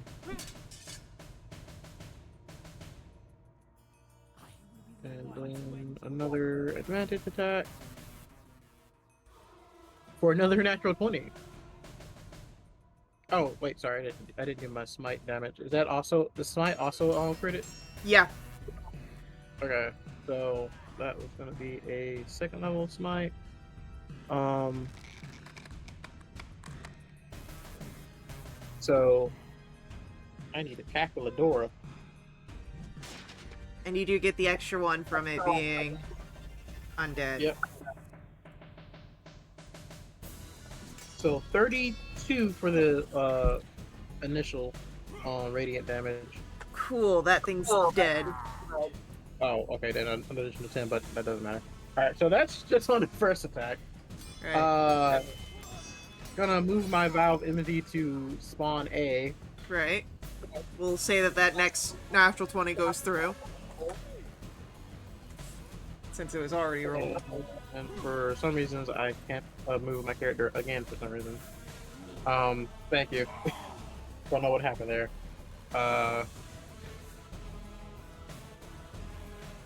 So again, another 11 plus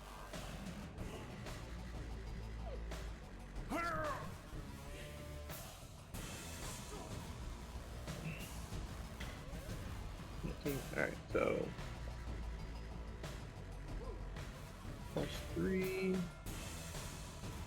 plus additional 8.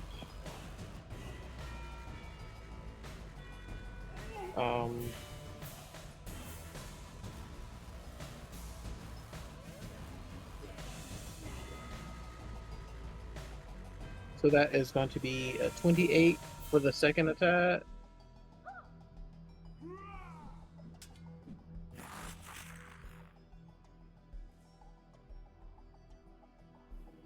And then I'll use my Nick attack. Advantage. Another natural 20. Oh my gosh. Yeah? I know. I know, right? Aren't I great? 12 plus 11 plus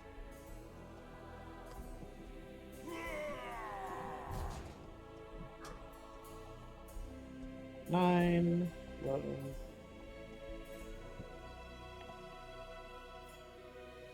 10. So I got 42.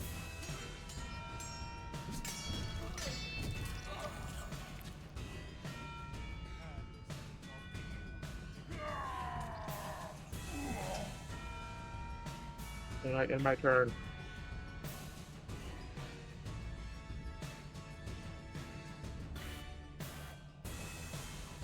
Alright. It's looking a little rough here. Well past bloodied. Oh, And I gave him a chance. don't be alarmed, I have to fix this.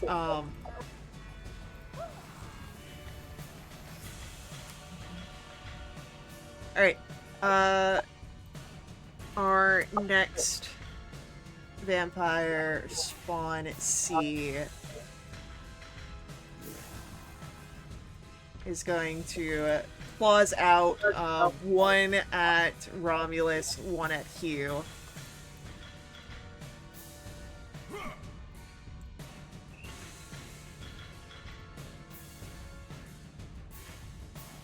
Uh, 22 to hit Romulus. I'm going to shield. Alright, shield goes up. And then that is going to miss against Hugh. And it brings us to Vass. Oh my goodness. Back around to me. Or it's around to me for the first time. Well,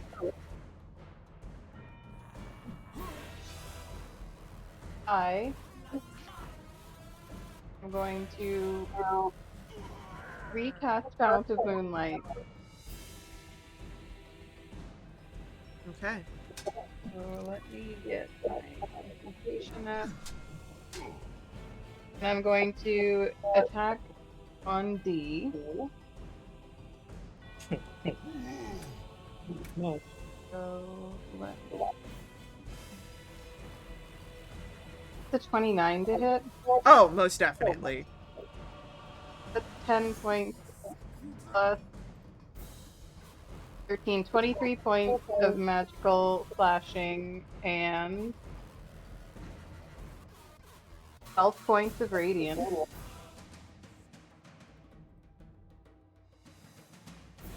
And my second attack, I'm pretty sure, is gonna miss with a 12.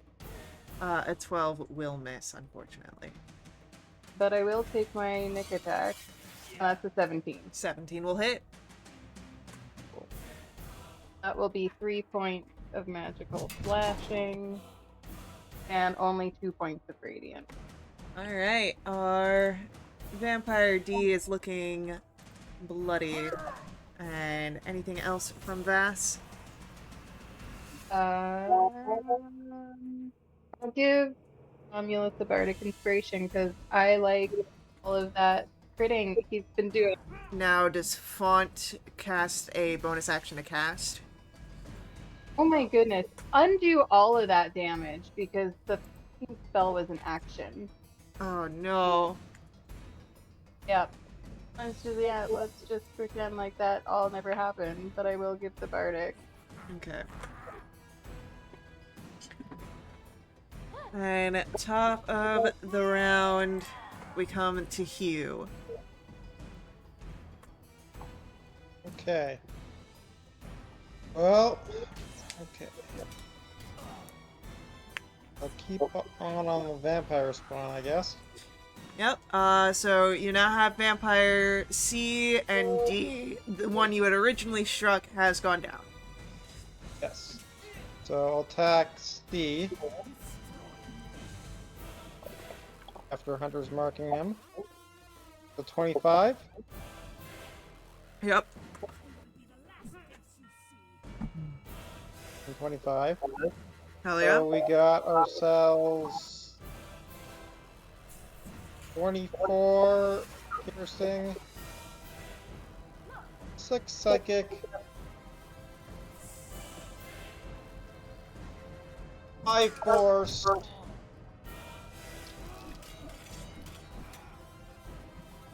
and 11 fire. Alright. C is looking a little bloodied here, but still on its feet. And as that'll be it for Hugh, Vampire D seemed to have this sort of premonition of Vass doing a whole lot of damage to it, and he's just gonna go and attack you, Vass.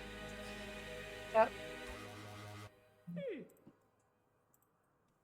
Or at least attempt to. We'll see if any of them hit. Should have had a premonition of me because I'm out here killing people. 25 on the first attack against you, Vass. Yeah, that hit. For 10 points of slashing damage as its claws actually dig in.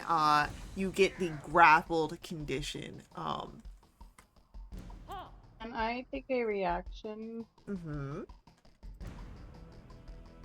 So, something I haven't had a chance to do yet with the spell that's up. I guess I gotta roll a con save before I can take this reaction. It depends on the spell being up. Alright, yeah, let's see it. Just gotta beat a 10. I'm You're good. good.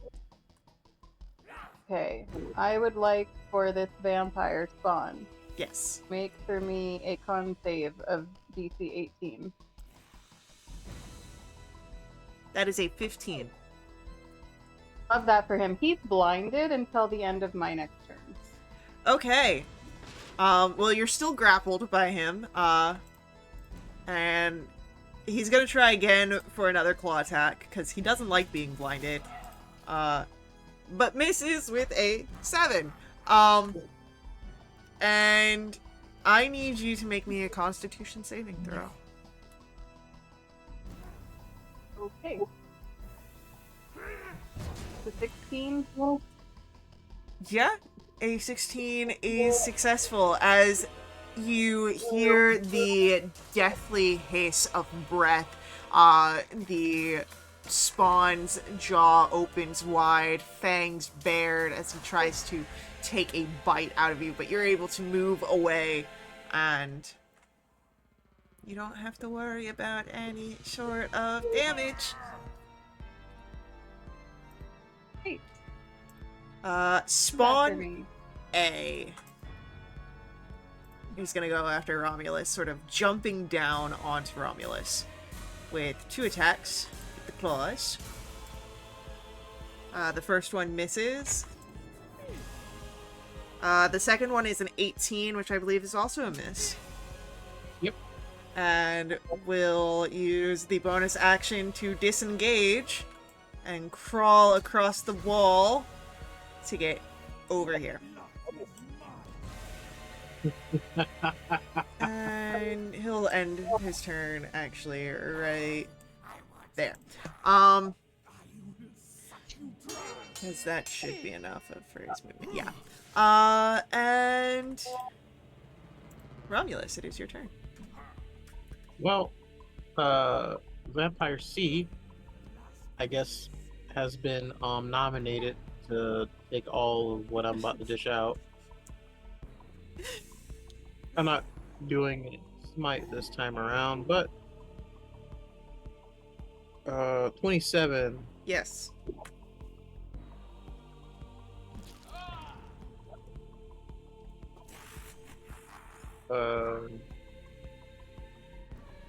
That is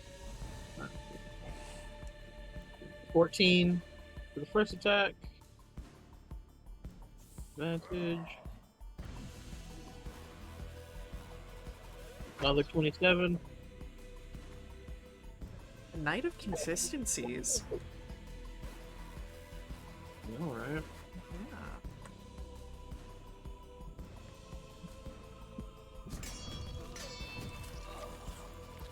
11. So 19 total for the second. Lovely. Still up. Still up. All right. Then bonus action. Or not bonus action. My nick attack.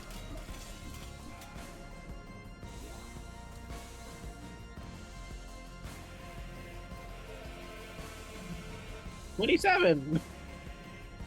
Yeah. Um.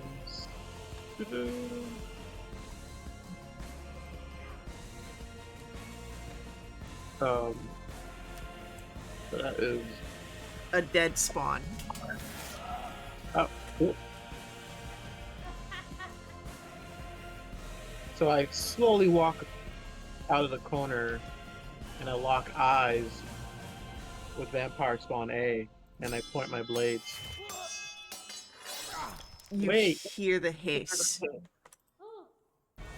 No, please don't run. As I take my time and make my way over here.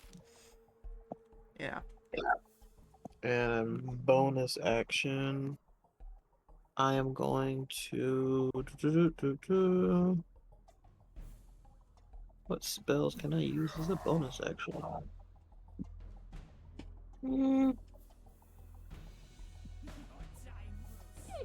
That's it. I'll end my turn. Alright, Vass, we come to your go. Alright, now I'm going to attack Spawn B. Go for it.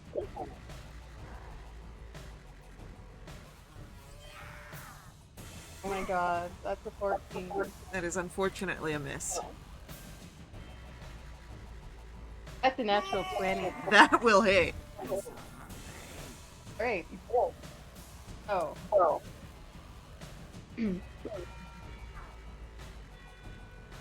That will be 14 plus 18 32. 15 is 47. Plus 12 is 69. Plus 7 is 66. Yeah. I will be one to endure. Some of that is radiant. Cool. Spawn D is looking really, really bad. Great, I will nick attack. Oh, should I? I'm gonna lose my mind. Should I have had advantage on these Um, because he's blinded? you would have had advantage on these because he's blinded. So we'll say that natural 20 was your first attack. And then... Okay, well, second attack is a 27. I rolled Yep. it twice. So let me get the damage on that.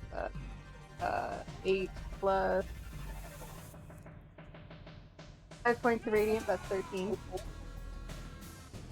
Cool. Still up. Okay, well, I'll do my nick attack. That's a 27. Consistency. It's still here.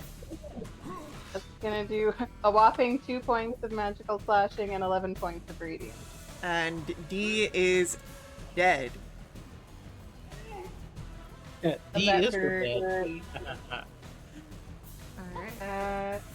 I'm just gonna back into this corner and be like, hey, you. Alright, so as Vass ducks into the corner, Hugh, it is your turn. There is one vampire spawn left. Okay, I will Hunter's Mark that vampire spawn and get to buffying. Anyone? Yes.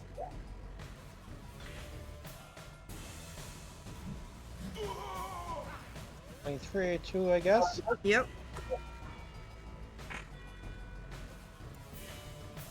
27 piercing.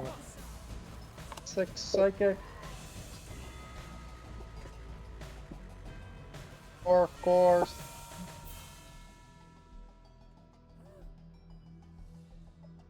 14 fire.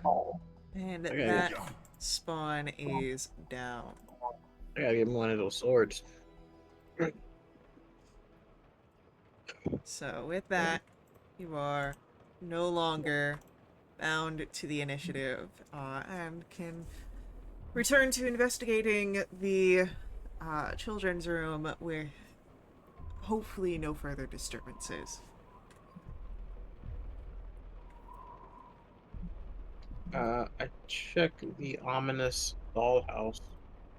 Yeah.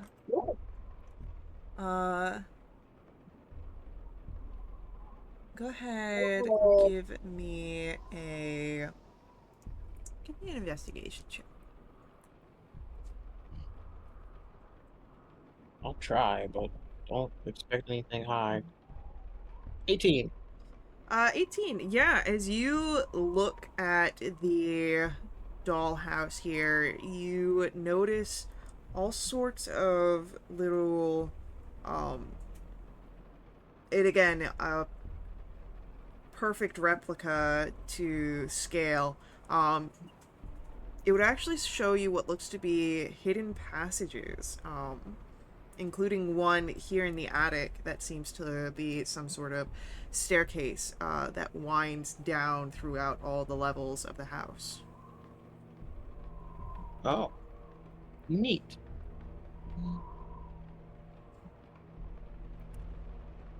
Guys, I found the cheat code. Anyone else investigating in the children's room?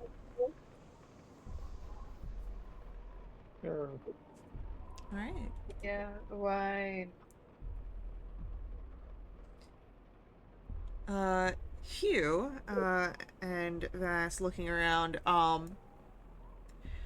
Hugh, you find a strange toy in the toy chest, a doll, this tall, pale human with black hair and a pronounced widow's peak.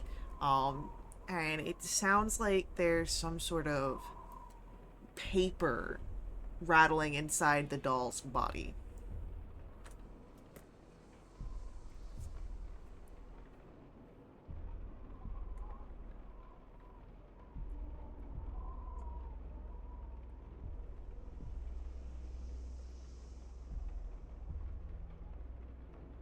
one of us notices that? That was Hugh that found that, but you're right there, so if you want to be able to see this.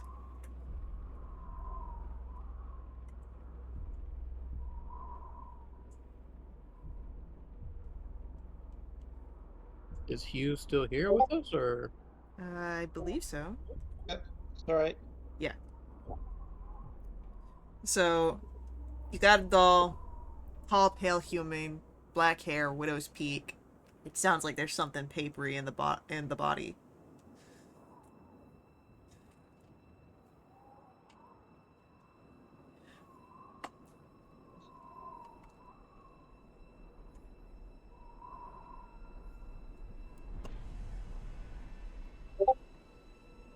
Hello? Hello? Vass, do you want to check the doll? Because you're close enough, you'd be hearing it too.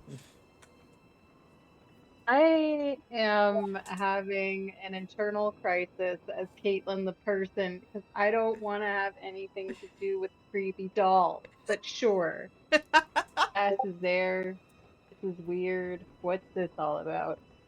As you're trying to figure out what to do with this doll, you find out, remove the head of this doll, and you see in the neck and into the body another scroll, another spell scroll.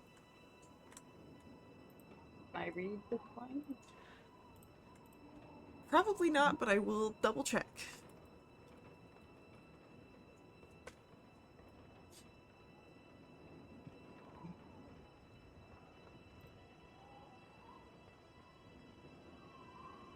Yeah, unfortunately, you cannot read this one. I Hey, will. hey, Romulus, can you read this? Romulus can read it. It is a scroll of detect evil and good. Ah, it is a scroll of detect evil and good. There's a lot of divine spells in this house, it seems. There's a lot of ironic spell scrolls in this house. Ooh. Um,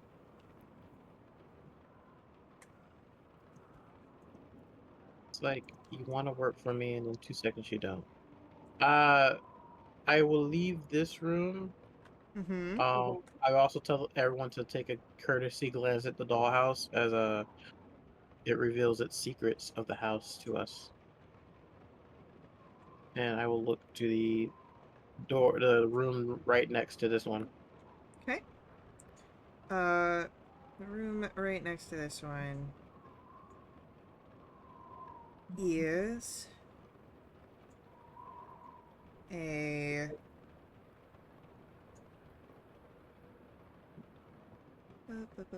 a spare bedroom. It looks like it has a narrow bed, a nightstand, the uh, what looks to be a writing desk, and a rocking chair.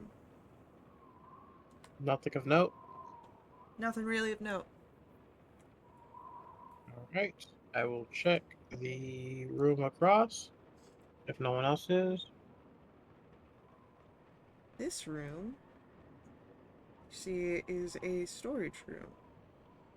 There are bits of furniture that are present here, all covered in white sheets, and this is the room that you had seen that has the entrance to that stairwell. Cool. Um, I will take note of that and check the final room.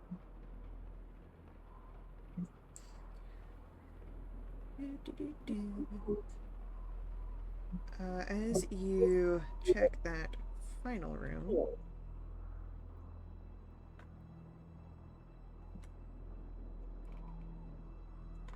you see another spare bedroom, most of the same. There's a bed, a writing desk, but this one also seems to have a wardrobe and a small iron stove, plus the rocking chair.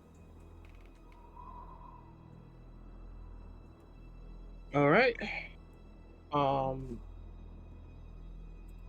do we want to take a minute before we start heading out?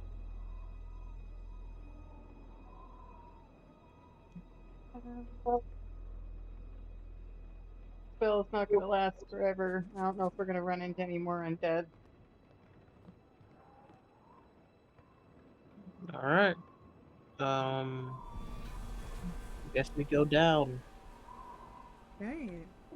Well, I don't Which, speak for everybody. What do you guys think? huh? I don't speak for everybody. Like, what do you guys think? Do you guys want to take a minute? Well, I feel like if we take an hour, we'll end up finding our ghost inquisitor friend uh dead.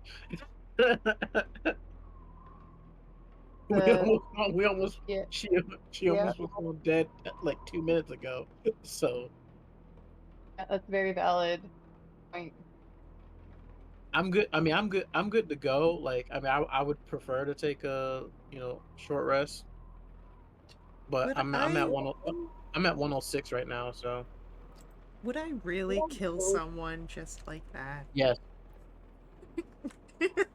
I'm sorry. I You didn't. wouldn't, but I'm pretty sure whoever's in this house will. My bad. I didn't mean to answer so quickly and like almost interrupt you. Go ahead and ask that again. No. Okay. No. Okay. Cool. Alrighty. I am gonna spend some sorcery points to get some spell slots back, though. Mm,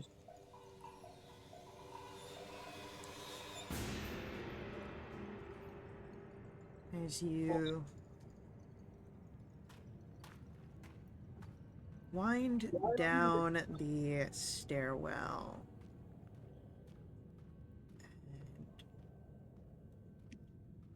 and one by one find yourselves, as you do, anything you're wishing to, such like restoring spell slots or the like, you find yourself coming not to what looks to be any sort of typical basement. No. What you see here is very much more reminiscent of the catacombs that you had experienced in the Never Death Cemetery as you arrive in what looks to be dungeons. and dragons. Right? Um, as you step out of the stairwell and into these stone halls, you can hear a incessant chant that echoes through the different chambers, but you can't quite tell where it's coming from nor what it's saying. You just hear the sort of rhythmic sounds that bounce through. But yeah, you've got two pathways ahead of you, and since Romulus, you are standing right there, you can kind of see a little bit of what's going on. You've got a turning pathway up ahead, another situation there, and a little bit of a corridor here with some rings.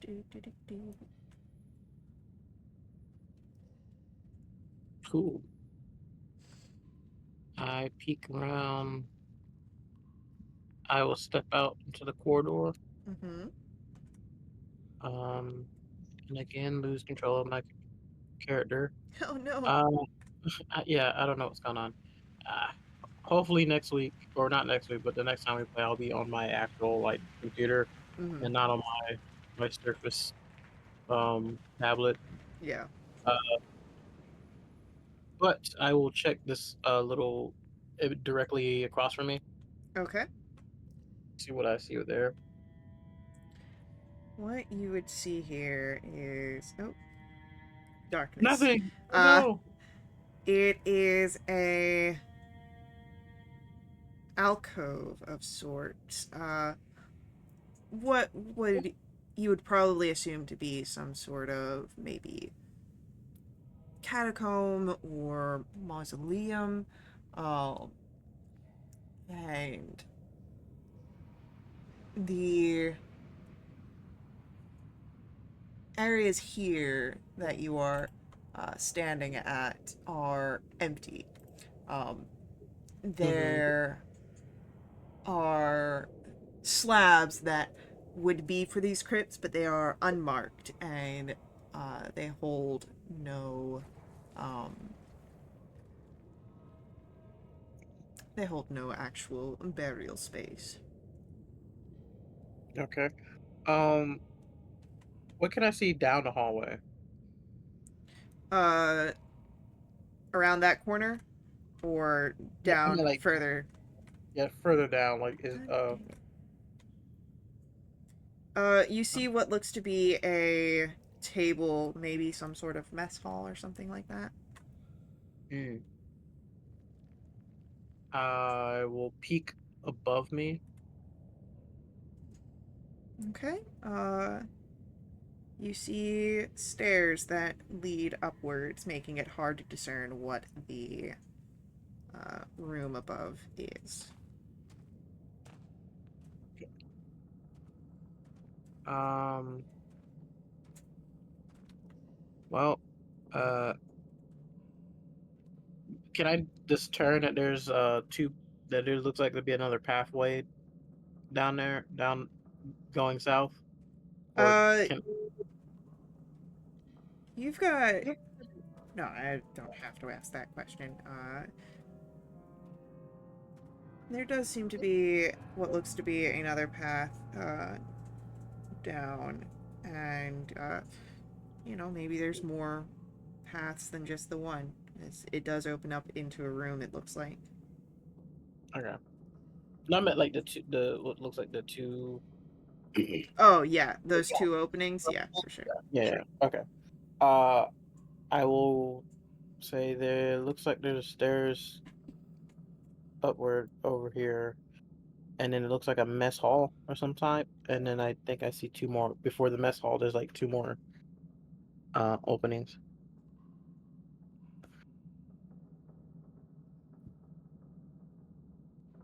Do we want to go north or down south? Well, technically, south is west, because north is I'm just yeah, I'm saying that in the form of like yeah. um, I don't have a strong preference. I'll follow your lead. um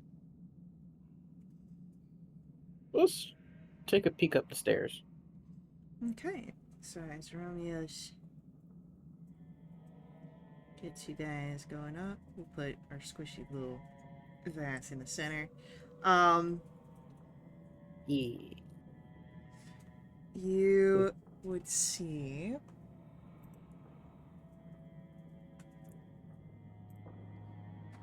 what the first thing you see is the table that is present here.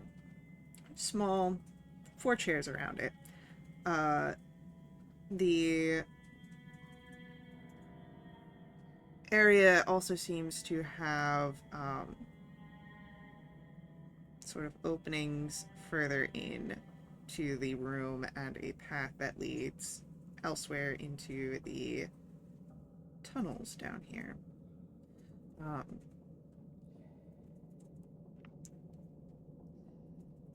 I don't understand how I can't interact with my character, but I can interact with everyone else's character. Like this is me moving fast around. I can move you around, but I can't touch my character, and I don't understand what's going on. D&D Beyond hates you. Tech All right. gremlin. Tech gremlins, yeah. Uh, Um, go ahead. I just wanted to remind everyone, I don't know how stealthy we can be right now because I am emanating bright light in a 20-foot radius. Stealth. Who needs stealth? Just in case it was something we were hoping to do, I don't think it'll be doable at the current moment. Um, Listen, Also, only one of us also is. dim light 20 feet beyond that. yeah.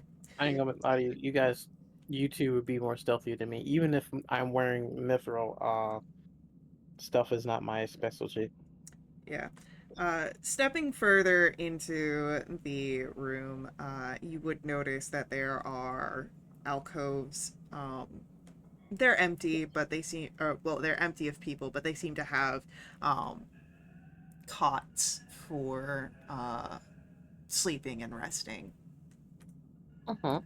And then there is a pathway next to you, Romulus. Would you like to investigate it? Sure. All right.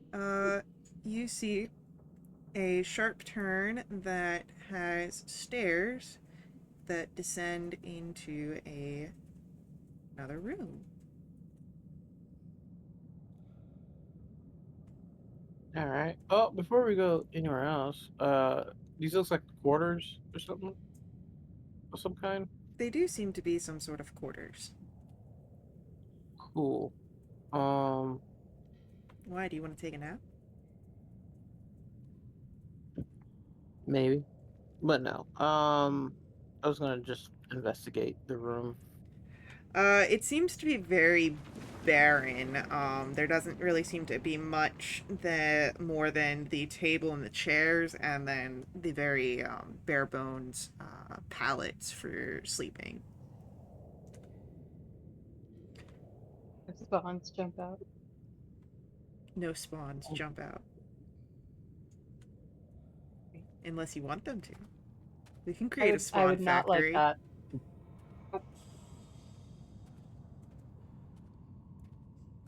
Is there any?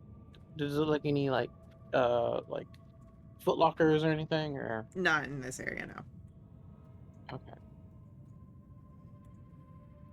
I will check upstairs. The downstairs, you mean? Sorry, yeah, check downstairs. As you descend, Oh, downstairs. Yeah. uh, you would notice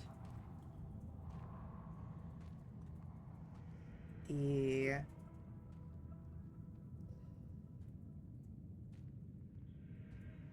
sort of the first thing that you would see is, of course, the well in the center of this room.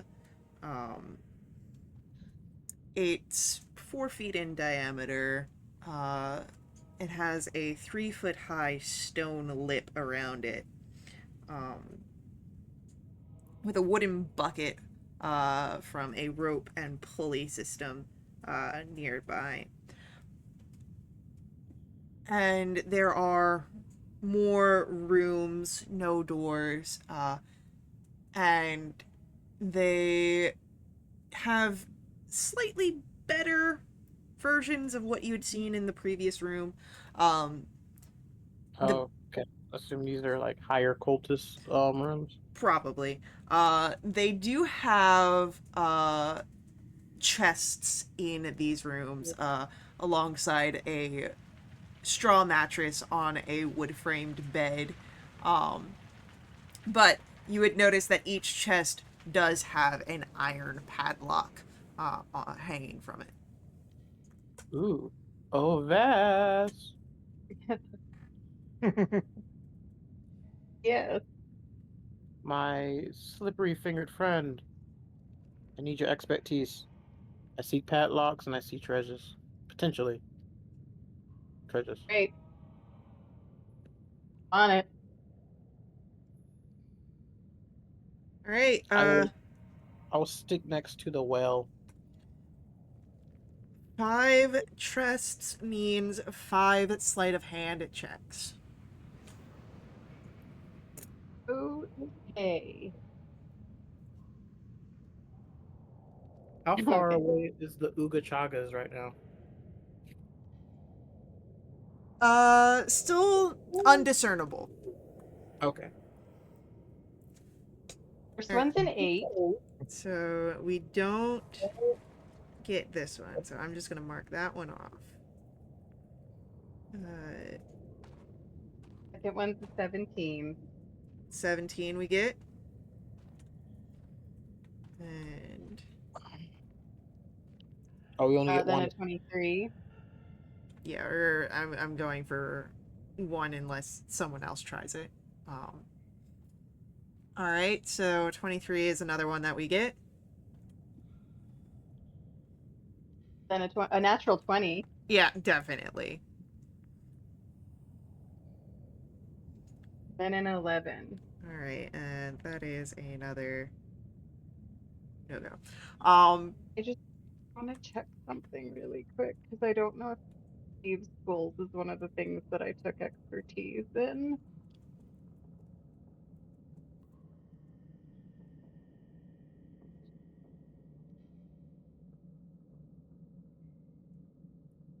Performance and acrobatics.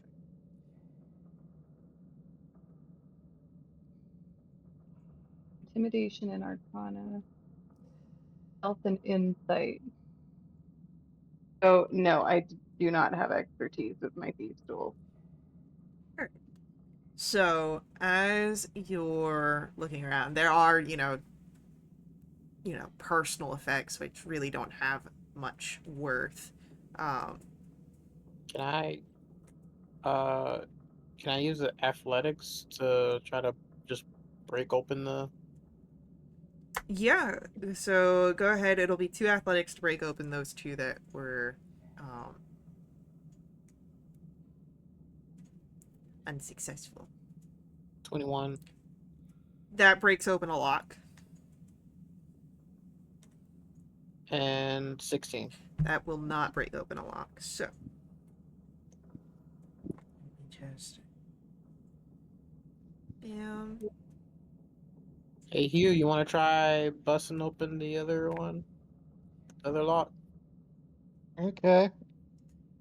Athletics check to try and break the lock. Athletics. Hugh, I think, still has a bardic. Got Hugh 23. does not need a party. Yeah. I think we both still have our bardics. So, All right, easy enough. True, I think you both still have one. Yeah. Also, that's another reason not to take a short rest because we would have lost it. It it is. would have, yeah. Although all of my uses would have refreshed and I would have been able to give you more later.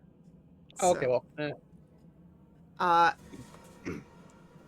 tell us, God, what did we find? among all the chests, of course, there is personal effects, not much worth. However, in one chest, you find a small pouch, um, made of disturbing materials. You're pretty sure it is leather made of human skin. Um, but it does contain 110 gold pieces and 60 silver. Hmm. In another chest, you would find folded in a strip of black cloth what looks to be 3 pieces of cut jade. Another chest has a leather eye patch, a deep ebony color, with a bright peridot sewn into it. There is a chess set made with obsidian and chalcedony in one of the other, and in the last chest you find a short sword of excellent craftsmanship. Ooh. Um. For note-taking purposes, that short sword is a +2. Oh. Oh, wow.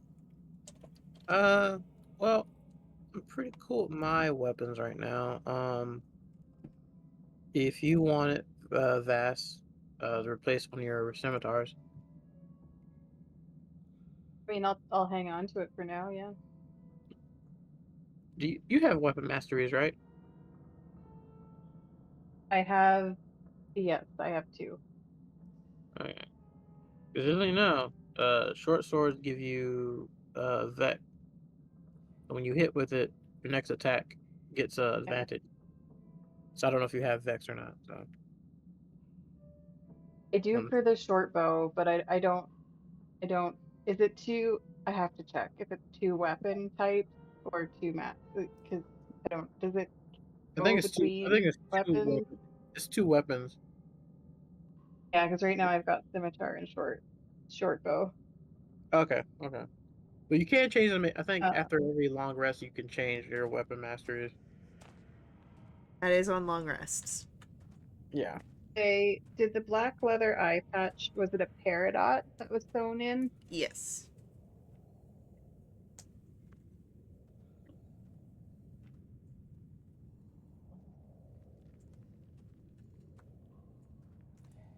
Um, I can put the stuff in the bag of holding unless you guys want to hold on to them. I think it makes sense to keep it all together. Alrighty. I will notate in my.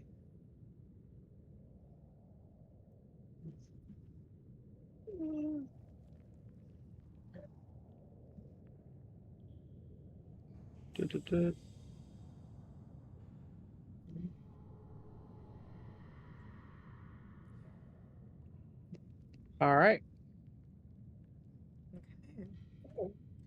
Well, after breaking into who knows whose chests and trunks and the personal effects, there's still more to uncover. But we will see what's in those shadows in our next session.